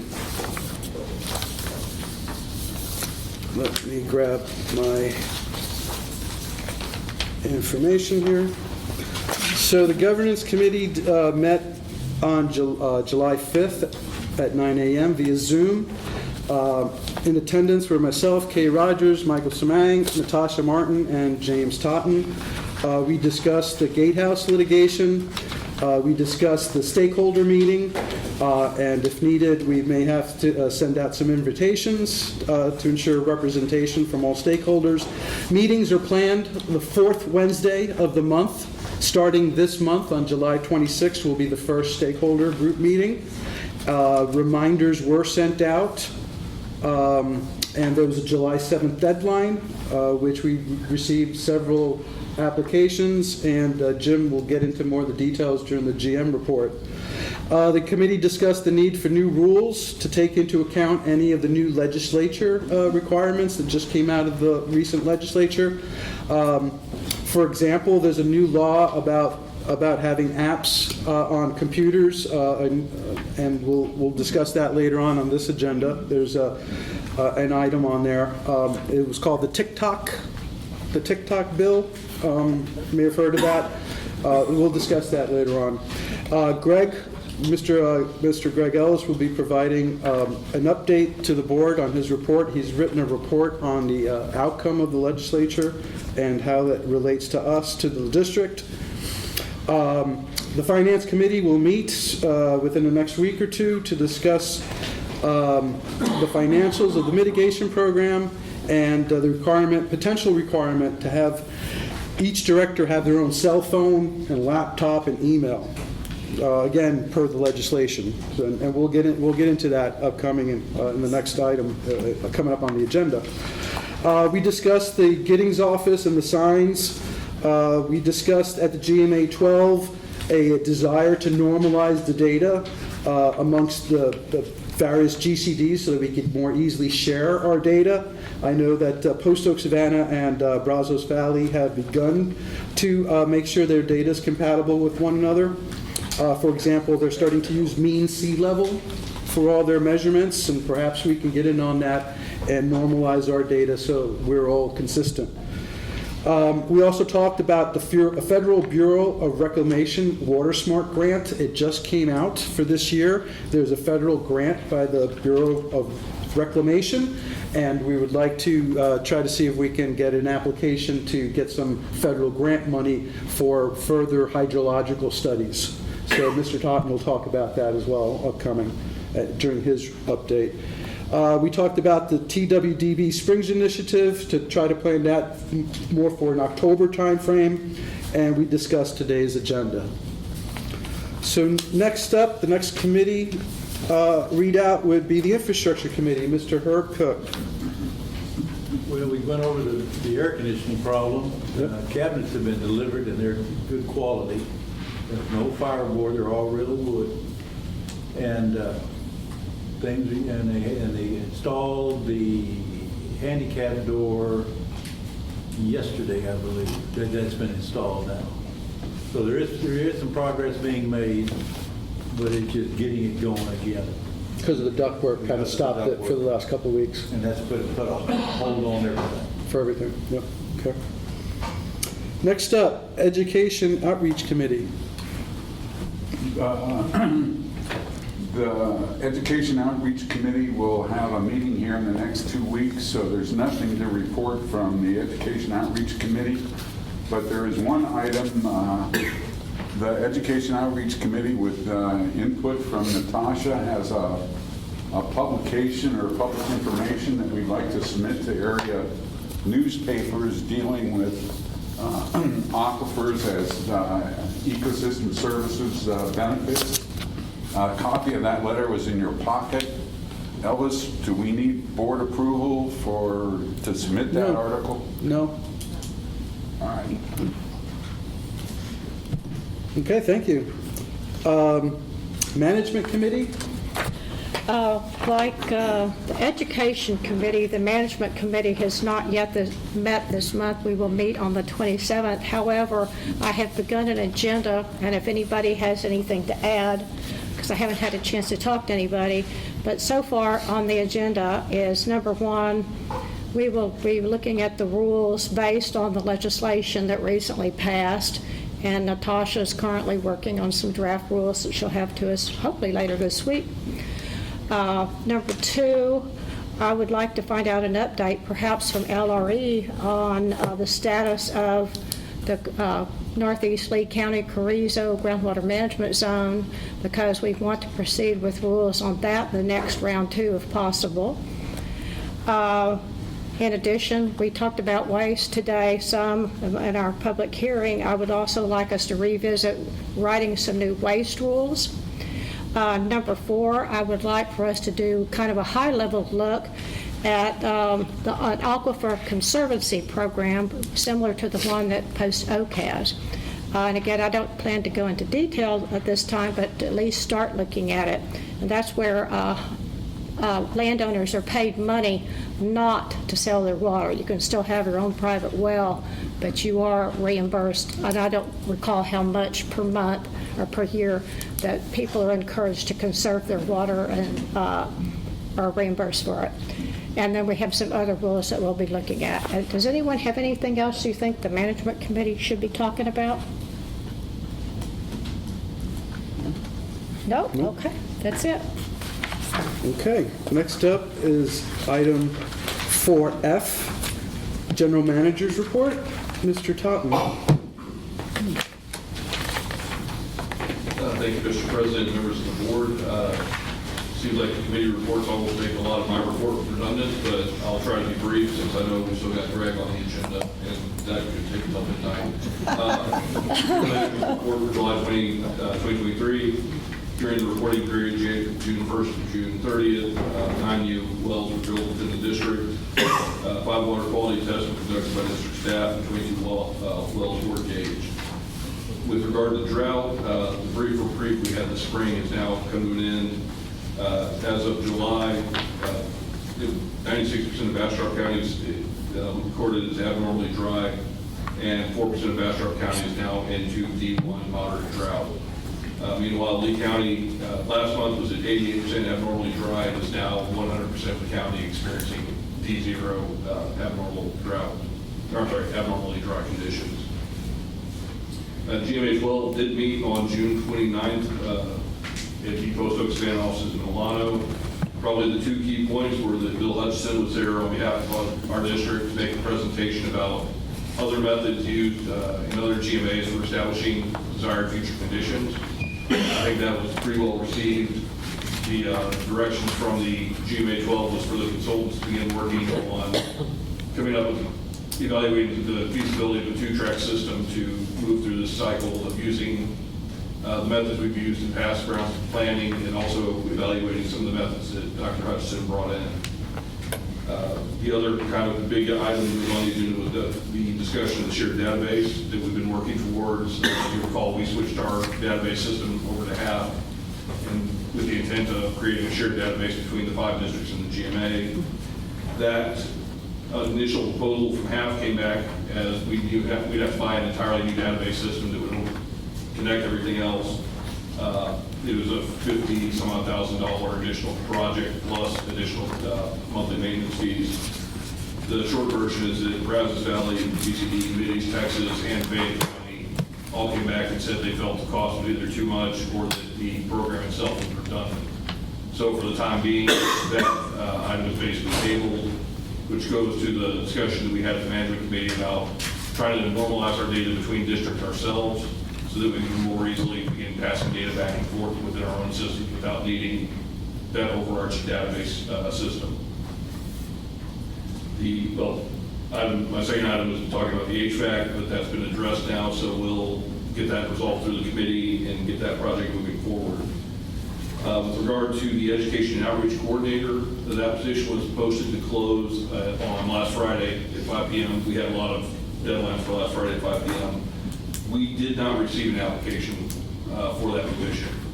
So I've already talked to Dr. Arsufi, and we're going to repost the positions in all the places where we previously listed it, Alliance Groundwater District, Water Conservation. But I'd also like the board's not of approval, I don't need an action, but to put it in a couple of places where we may have to spend a little bit of money, Indeed or some other job posting sites where we can pay to boost the visibility and try and get us a candidate. And I'll work with Dr. Arsufi to kind of open the language up to make it a little bit more open-ended, so we're not, we'll create an urgency to apply, but still leave it open-ended, so we're not needing to repost every month or so if we don't get an applicant. Let's see, the Stakeholder Advisory Committee, we sent out the membership list to all the members of the Stakeholder Advisory Group. There's a copy of that list attached to the General Manager's report. The first meeting will be in South Shore. I wrote South Shore. It's the South Shore part in Bastrop. That was strangely to us, the only venue that was available to us. We ran through pretty much every possible option before we ended up there. You mean, excuse me, Jim, you mean the south shore of Bastrop Lake? Yes, sir. You mean outside? No, we have a pavilion. There's a pavilion there? Yes, I've actually used it in the past. There's actually a fairly nice pavilion that should be It's nice. large enough to accomplish the whole Okay, so it's Bastrop Lake, the south shore of Bastrop Lake. It's the South Shore Park. It's the Osprey Point Pavilion. Okay. There is an entry fee for the park. I've arranged with LCRA that anybody that comes in and says they're coming to stakeholder group, they'll just keep a running tally, and we'll settle up that entry fee at the end of the day. We are, like I said, we have notified all the stakeholders that were selected. We had a few groups where we had more than 2 applicants, so we set up some alternates. We had a few set, I think we ended up short in 2. I don't know if I'm having a problem with my email system, but I never got a response from Lee County governments. And I never got a response from a couple other people from Lee County Water Supply.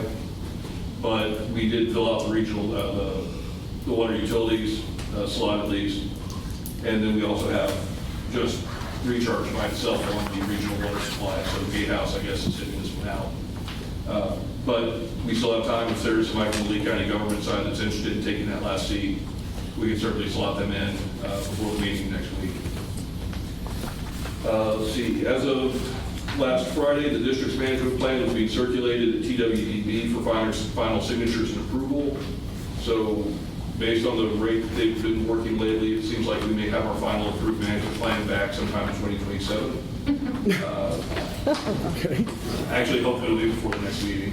The general manager and district consultants met to discuss the scope of work for the Bureau of Reclamation grant. What we've kind of settled on, I believe, is looking at taking the 3-dimensional model that Alan Stan is currently working on, and then working with Bill to develop essentially our own scaled down GAM, groundwater availability model that would cover just the Lost Pines district. and then have the ability to interact with the existing Queen City Sparta. Scaling it down, it'll give us better spatial resolution, it'll give us a lot more flexibility in how the system is gridded out.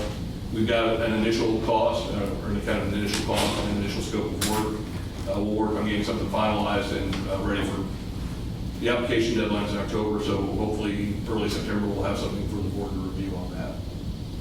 And then last off, we're working to try and get the Mr. Bjornson from the TWDB Springs Initiative to come talk to the board. He actually lives out in Marfa, so we're trying to schedule around when he comes, like his once quarterly visits to Austin. It may be September, it may be October. If we can't make it work, worst case scenario, we'll either do something virtually with him or get him in with one of our committees to talk about it for an initial conversation. So we're trying to get it done, but it may be difficult on the schedule. We've got 3 meetings coming up. GMA 12 is August 24th at Post Oak Savannah's offices. Region G will be at Brazos River Authority in Waco on the 27th of July. And Region K actually met July 12th at the Elsa Area Center in Austin. So that's basically it. I'd be happy to answer any questions you have. Yes, ma'am. The rules that we passed last month, are they not considered final until our management plan gets approved by the Water Development Board? Is that, or what? No, ma'am, those rules are final. We just need to... The website still says proposed. We need to convert the red line version into the clean version and make sure that all the numbers... So we're not waiting on anybody? No, ma'am, no, that's strictly an internal... Thank you. Could I ask about the wells gauged? It seems like 22, 26 is like an average.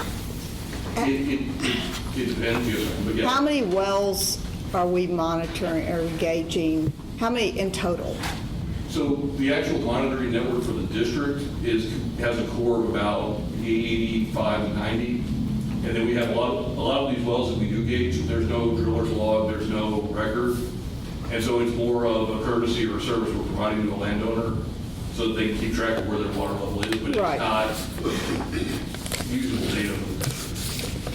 No, but it would give if suddenly their water level is much lower than... If we can correlate it with sudden changes in water level, it gives us a pretty good clue of where they're where they need to be in. But really, but until something like that happens, it's just, background data. So is it on a schedule where you go to certain places? The ones that are actually part of that 80 to 90 core, yes, ma'am. But the others are just kind of, if people call in and ask or have questions, do you own this purchase, somebody, things like that. Is Javier doing most of the monitoring now? Most of it, yes, Okay. I thought he was going to several wells a day. I didn't realize it would have been less than one. Yes, ma'am. Yeah. Okay. Well, and this time of year, we try and have people out in the field before noon, just on a... Sure. But yes, it's on an as-needed basis. And that's one thing I'd like to discuss probably start with the governance committee this fall, coming up this month or next month, looking at maybe how we can scale up some of that monitoring and start moving some district duties around so we can go from biannual to quarterly or something like that to make more effective use of some of these assets. And water quality tests, is that just by request? That is pretty much by request, yes. We don't have the district currently doesn't have a regimented plan for monitoring in terms of water quality. So that's just on a per request. And usually it's to, again, the new well owner or somebody that's having a particular issue that they want checked out. So that's per request. So what qualities are you testing? It really comes down to two different things. The standard is if somebody just has a question about their water quality, we look at total dissolved solids, iron, salt, sulfur, nitrate, and then usually we'll do a bacterial test as well. It's kind of the common for constituents. We can run those through Aqua. The other side of it is if there's no real issue, if somebody just has a general question about the water, we can also run it to the A&M lab. A&M does a wider suite of tests, but it's not a certified lab. So if it's just, it just kind of depends on the circumstance of what the homeowner is looking for. Thanks. Any other questions of Mr. Totten? All right, I don't see any. Thank you. Thank you, Jim. Next up is the hydrogeologist report. Nothing new to report. Next month we'll present the northeast of Lee County three-dimensional model. We'll present that. We're making, just about all our databases are put together, and I provided Jim some shape files of our data that, for the text water zone, what CDR. Overall, you have about 4,000 books in that database. And that includes water chemistry, water levels, pump tests, and whole works. So you do have a baseline for water quality from the Texas Water Development Board, which includes commodity analytes, radiological, isotopes, you name it, metals, and whole works. Okay. So I heard next month you would like to present on Northeast Lee County and the model. Yes, sir. For next month. Okay. Thank you. Any other questions? Greg. Yes. Oh, okay. That's next. Oh, I'm sorry. Any other questions for our hydrogeologist? All right, next up is item 4G, discussion of the Lost Pines Groundwater Conservation District legislation, related legislation, and/or activities occurring that affect or pertain to the district and groundwater. Mr. Greg Ellis, hello.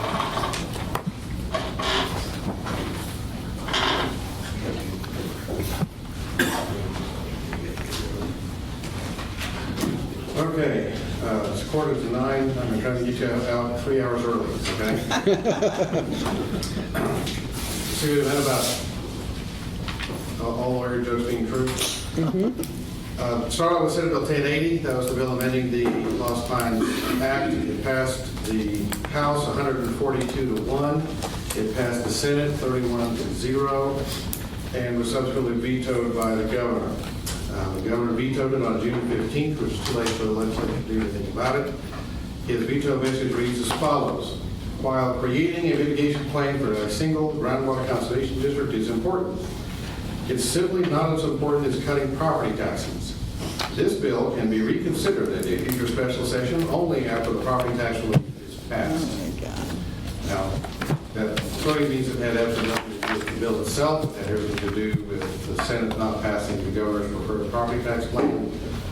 Now that the property tax plan has passed and they have gone home, we will have to see if there's going to be another special session. I predict there will be one on school vouchers in the October-November timeframe, September-October-November timeframe.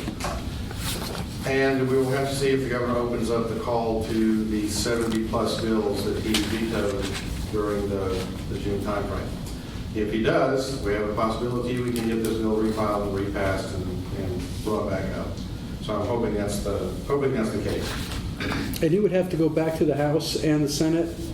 It has to go through the entire process. Through the, okay. There'll be a brand new bill number in the House and the Senate, and it has to go through the same process. But with the addition, technically it has to be included in the call that the governor makes to bring it back. If it's not included in the call, that's an automatic point of order on consideration of that measure, either in the House or the Senate. Having said that, let me cover up some of the other bills that passed. There are 4 specific bills that affect our operations, starting with House Bill 1971. That was a bill that was drafted by the Lower Colorado River Authority and pushed by them. We worked very hard with them on that bill and got a lot of the changes made to it that we thought were important. There's one final change, which is kind of picky on my part. We look forward to see that. It didn't happen. What this bill does is it requires a groundwater conservation district to approve or deny a proposal for decision issued by a state office of administrative hearings and administrative law judge within 180 days after the final proposal for decision is issued. If that does not happen, you fail to take action on the 181st day, that proposal for decision becomes the permit. Now, in most cases, there shouldn't be any problem whatsoever with getting a vote and a final permit or a final decision made within that 180 days. That wasn't the case on the LCRA permit, primarily because we were in the middle of a pandemic. We were trying to find places to meet where everybody could socially distance and the audience could socially distance. And I explained that to the members and they understood that, but they still thought that 180, the deadline really couldn't hurt anybody, and I agree with that, probably can. My one problem with the bill is that it continues to say that that proposal for decision becomes the permit. I would have preferred to have it say what it says earlier in Chapter 36. If you fail to schedule a permit for a public hearing, once it's declared administratively complete, then they can go to a district court judge and ask the district court judge for a writ of mandamus ordering you to schedule it. And I think in this case, if the district didn't take action timely, that should have gone to a district court judge for a writ of mandamus. Legislature felt otherwise, so this is the solution that they've given us. There are a couple of other nice things in the bill I think that are helpful. One is that if there is a director that has a conflict of interest, and then such that he has to file a conflict of interest affidavit, then they may not participate in the executive session discussing that item with the rest of the board members. Several years ago, there was an Attorney General opinion that said that they should not participate, they should choose not to attend closed meetings, but there was nothing that prohibited them from doing so. This bill now fixed that. And so I think that's an important thing. Greg, on a 10-member board, say there are only, say, 9 sitting members, did it address what to do? Would it still be, as in the past, you would still consider the 10 members? One of our problems was we had 3 members that had to recuse themselves, and that meant we had to get 6 votes of the 7 remaining voting members. This bill changes that only for districts of 10 or more directors. It only requires a concurrence of a majority of the directors eligible to vote. So in this case, 7 eligible to vote, it would have taken 4 votes to take action rather than 6. So that is another big change, but again, it only applies to boards of 10 or more directors. It does require rulemaking by you to establish that 180-day deadline. It's not anything important. You don't have a deadline by which that rule has to be adopted, but it's something that you should look at as you're going through your rules on procedure. House Bill 2443, which is effective on September 1st, amends Chapter 36 to allow a person with a real property interest in a Groundwater Conservation District to file a petition to modify a rule or amend a rule. It requires the district then to take action on that petition within 90 days. There is no punishment or anything that says what happens if you don't within the 90-day period, but there is a deadline within 90 days to take action on it. And Greg, what is a real property interest in this context? Any landowner or anyone who owns an interest in property, like somebody who owns an easement or somebody who owns an oil and gas interest or somebody that owns a groundwater estate, would all be included. You have the ability to adopt rules under this law to say that what the procedure is going to be. In my opinion, you could set one of those rules that petition has to have multiple signatures on it. I don't recommend requiring more than 50, only because there's a part of the water code that allows you to change your boundaries by petition, and that only requires 50 signatures. So if you can change it only requires 50 signatures to change your boundaries. You probably shouldn't require more than 50 signatures to change your rules. But you could also just buy one, if you want to do this one single person do a petition, you can do that as well and see if it gets out of hand. There is a deadline by which you have to get that done. December 1st, that rule has to be adopted. There is already a model rule that I helped draft with the other attorneys that represent groundwater conservation districts who are members of the Texas Alliance of Groundwater Districts. TAG has put that up on our website. The one prior to July 1st said 120 days, which is not what the statute now says because we did that a year ago. So that's now been changed to say 90 days to match what the statute says. House Bill 3059, which may directly affect this district, amends Chapter 36 to increase the export fee cap for tax and fee-based groundwater conservation districts to 20 cents per 1,000 gallons exported, and allows each district that has a special export fee in their own statute to choose whether to use that cap or whether to use this cap. Now, you have a unique situation. There's a few districts that have this where you have a cap that is a combined production fee and export fee, meaning that as your production fee goes up, your export fee would have to come down if the two of them combined equal the cap, which is 17 cents. I think this bill trumps that, or allows you to choose the bill trumps that, so you could set your production fee as high as 17 cents, and you could set your export fee as high as 20 cents if you wanted to. You met both the caps. So that, I think that that's the case. I haven't heard of that. Is that what the? Yeah, I sent you a note the other day, Okay. but it's basically the district would have to expressly opt in to the cap under the new law. Right. So I think that that's an important provision, and importantly, it states that the funds obtained from the increase in the export fee adopted after June 1, 2024 may only be used to maintain operability of wells significantly affected by groundwater development, developing and distributing alternative water supplies, or conducting aquifer monitoring, data collection, or science. Prior to that deadline, you can use your fees for anything that you want, and at this point, that would now include maintaining operability of wells significantly affected by groundwater development. So there is now a mitigation provision in Chapter 36 that this district can rely on in setting up its own mitigation program. I can't promise you that that meets the constitutional muster of Article 3, Section 52, but it clearly was intended to. And again, as long as you're taking action to make more water available to everybody on the system by repairing those wells, it's probably constitutional to do so, in my opinion. But until we get a lawsuit and the judge tells us I'm right, I can't promise you I'm right. House Bill 3278, which is effective immediately, requires the Groundwater Conservation District to submit supporting materials, including new or revised gambling run results, to district representatives on the GMA to be made publicly available on a website on behalf of the GMA. So now, as those GMAs go through the process of deciding the DFC, all of the gam runs, et cetera, which need to be made public on a website. And it also requires an additional public hearing, well, not additional, but it requires some additional work prior to the public hearing. The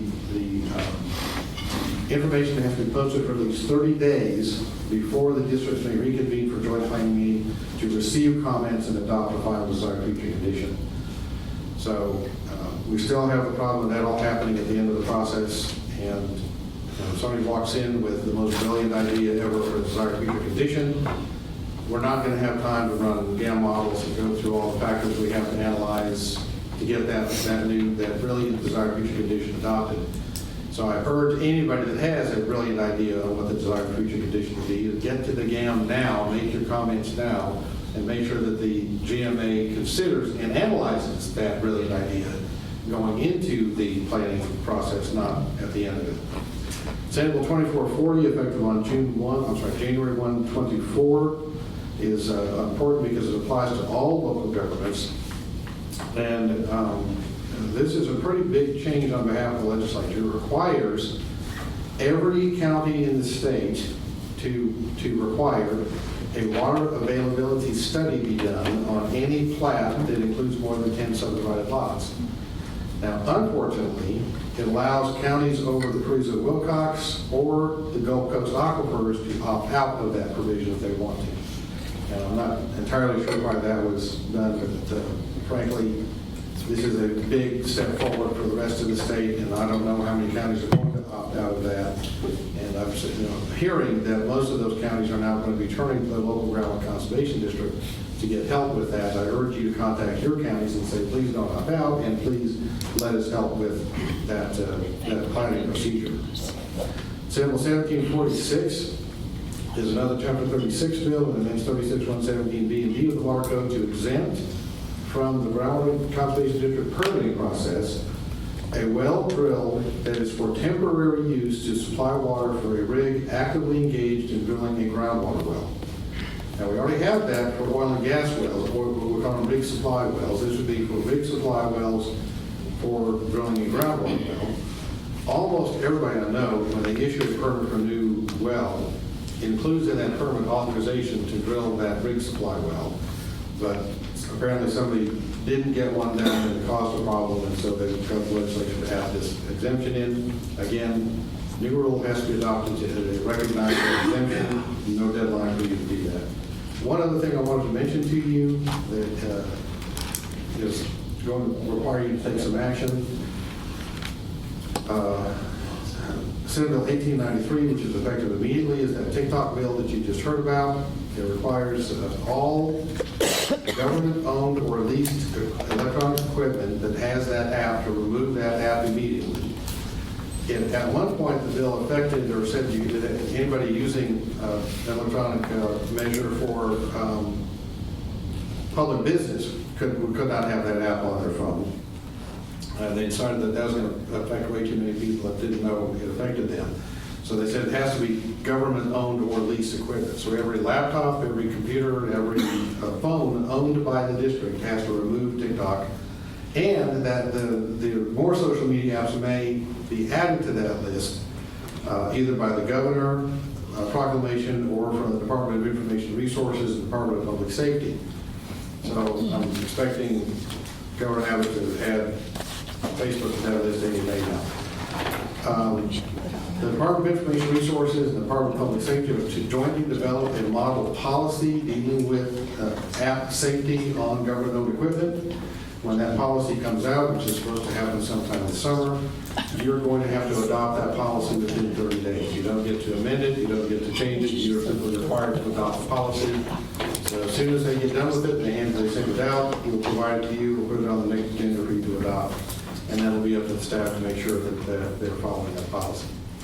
So that is the end of this legislative session. We have had 2 special sessions already on property taxes. I expect a 3rd one on school vouchers and maybe on saving some of the bills that were vetoed by the governor.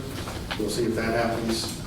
Other than that, we've already heard about some pretty significant retirements. State Representative Tracy King, who's been the chairman of the House Natural Resources Committee for the last 2 sessions, that's the committee that hears water bills, and has announced he's not running for re-election. This would have been, I think, his 21st session. I think it's been 21 sessions in the legislature. And State Representative Ford Price, another water warrior who's been on the committee multiple times, at one point he was the chairman of the State Affairs Committee, has also announced he's not going to be coming back for the next session. That's a big loss for water generally and for Groundwater Conservation District. He's been a good friend to us. So we'll have some work to do, bringing in new members as we go to the next session. They have to answer any questions.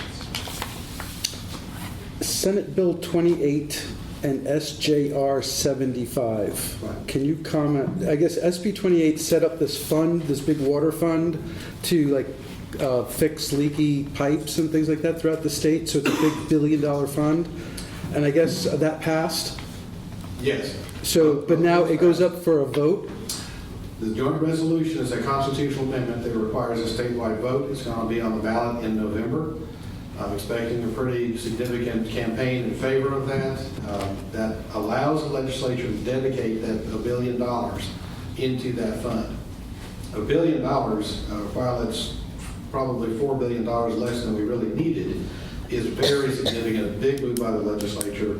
And it addresses not just leaky pipes. It does specifically talk about water conservation and fixing infrastructure, water infrastructure. Some of that may be used for new supplies. And so, and there are some pretty good arguments out there that you could also use that to take care of leaky or abandoned water wells. We'll see what kind of rules the development board comes out with on that. And of course, whether or not the measure passes in November. That's the key. Is just that's the next step. Is the vote in November. The constitutional amendment doesn't pass, and Senate Bill 28 is irrelevant. Right. Thank you. Any other questions? 9:03. I almost made it. Thank you. Thank you. Okay. Next item is 4H. Discussion on the use and procurement of district devices for district business. So this item came up from the result of that TikTok legislation. Natasha, would you like to speak on this? Sure. So this is the possibility of the need for district directors to have a district-supplied laptop and cell phone and district email. Without TikTok. Without TikTok or those other bad apps. Next will be Facebook. So I've wanted for a long time for the district. You want to come up here? Yes, You know, my nickname at home is Surround Sound. So I usually don't have to use these, but I'm happy to. Okay, good evening. I'll be brief. So the TikTok bill is a good reason to make the switch from using personal devices for government business to using district-issued devices for government business. But I've always encouraged my clients, I've got some C clients, other water districts, to issue government devices rather than having the government officials use their personal devices for conducting district business. My preference and recommendation namely comes from the Open Meetings Act and also from just litigation strategy.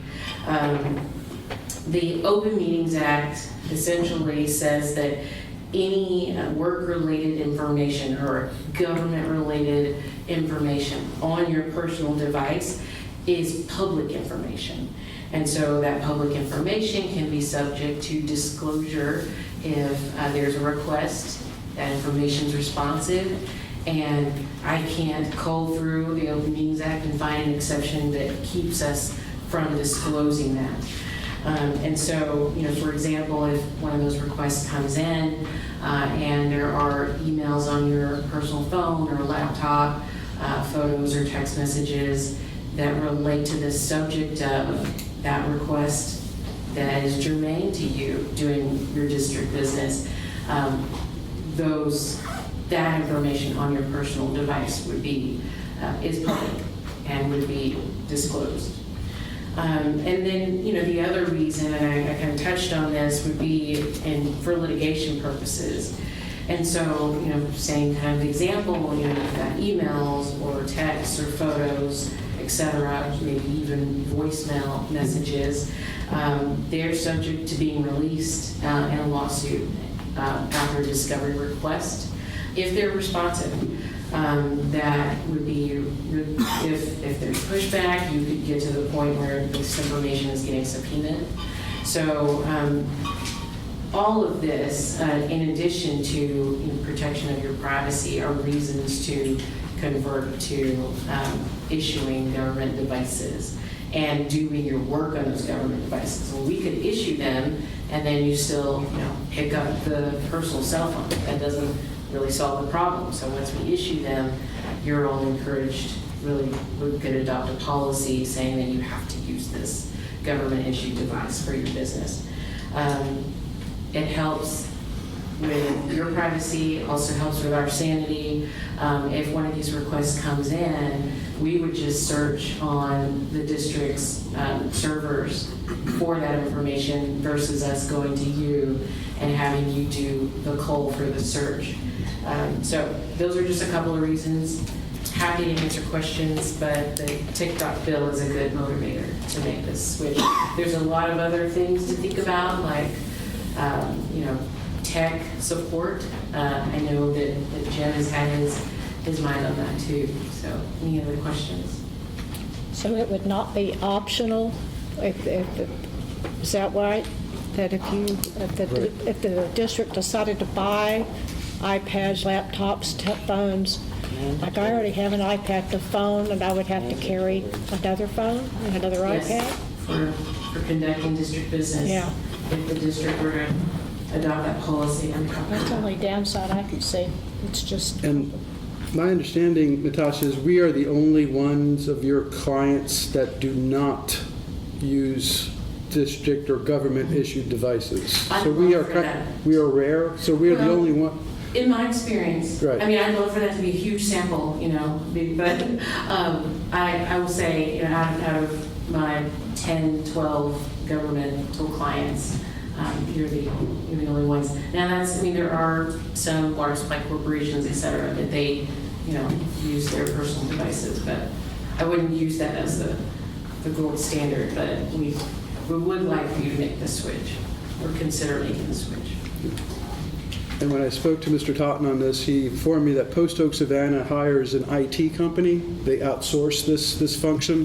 They provide the devices and training and maintenance if there's issues with the devices. So Jim has reached out to the Post Oak Savannah to find out more about their service provider. So anyway, I think the easiest thing is email. I think that's something that the district can create an email account for all of us on, and then we would have to log in to that server to get our emails and to send emails to and from. I think that's probably the easiest thing to do. The more difficult is having two phones and having two laptops. That's a little bit more of a pain. But so anyway, that was the discussion. Any other questions on this topic? So we're going to look into it further. The Finance Committee is going to look into the finances on this and how much that IT company would cost and how much this would cost us. Okay? If no further questions, we'll move on. This is now item I. We're at 4I, so this is the consideration of future agenda items. I've got two items for future agenda. I've got the one that Mr. Standen mentioned right now, the Northeast Lee County, and update us on the model. And I also got written down that Mr. Ellis has a contract renewal, and we need to renew your contract by next month because it's going to expire. And that's your legislative contract, because you've got two. We do that. We do that every 2 years. Okay, so that'll be on the agenda for next month to look at and renew your contract. Any other agenda items for next month? All right. Then with that, discussion, consideration, possible action on the district board meeting calendar. I believe next month's meeting is in Giddings, correct? Yeah. And there's the possibility of having either Aqua and or possibly Manville. Probably looks like Manville might be. Notice would have had to go out today, and so we didn't post notice for either. So So it won't be for September. Easy month in August, yes. It won't be for August. For August, yeah. So it may be for September, but not for August. So August, we have no permit hearings in August. Okay, so the next date and location is Giddings, August 16th, the third Wednesday of August. That'll be August 16th in Giddings at 7 p.m. Because we have no hearing, and we have, this is going to be the first time in like 5 months without an additional hearing or anything. So I think we can go back for next month for 7 p.m. In Giddings then, for August. So that is item K. If there's nothing else, it looks like there's nothing else, so I will adjourn the meeting tonight at 9:13 p.m. Thank you, everyone, for attending. Thank you.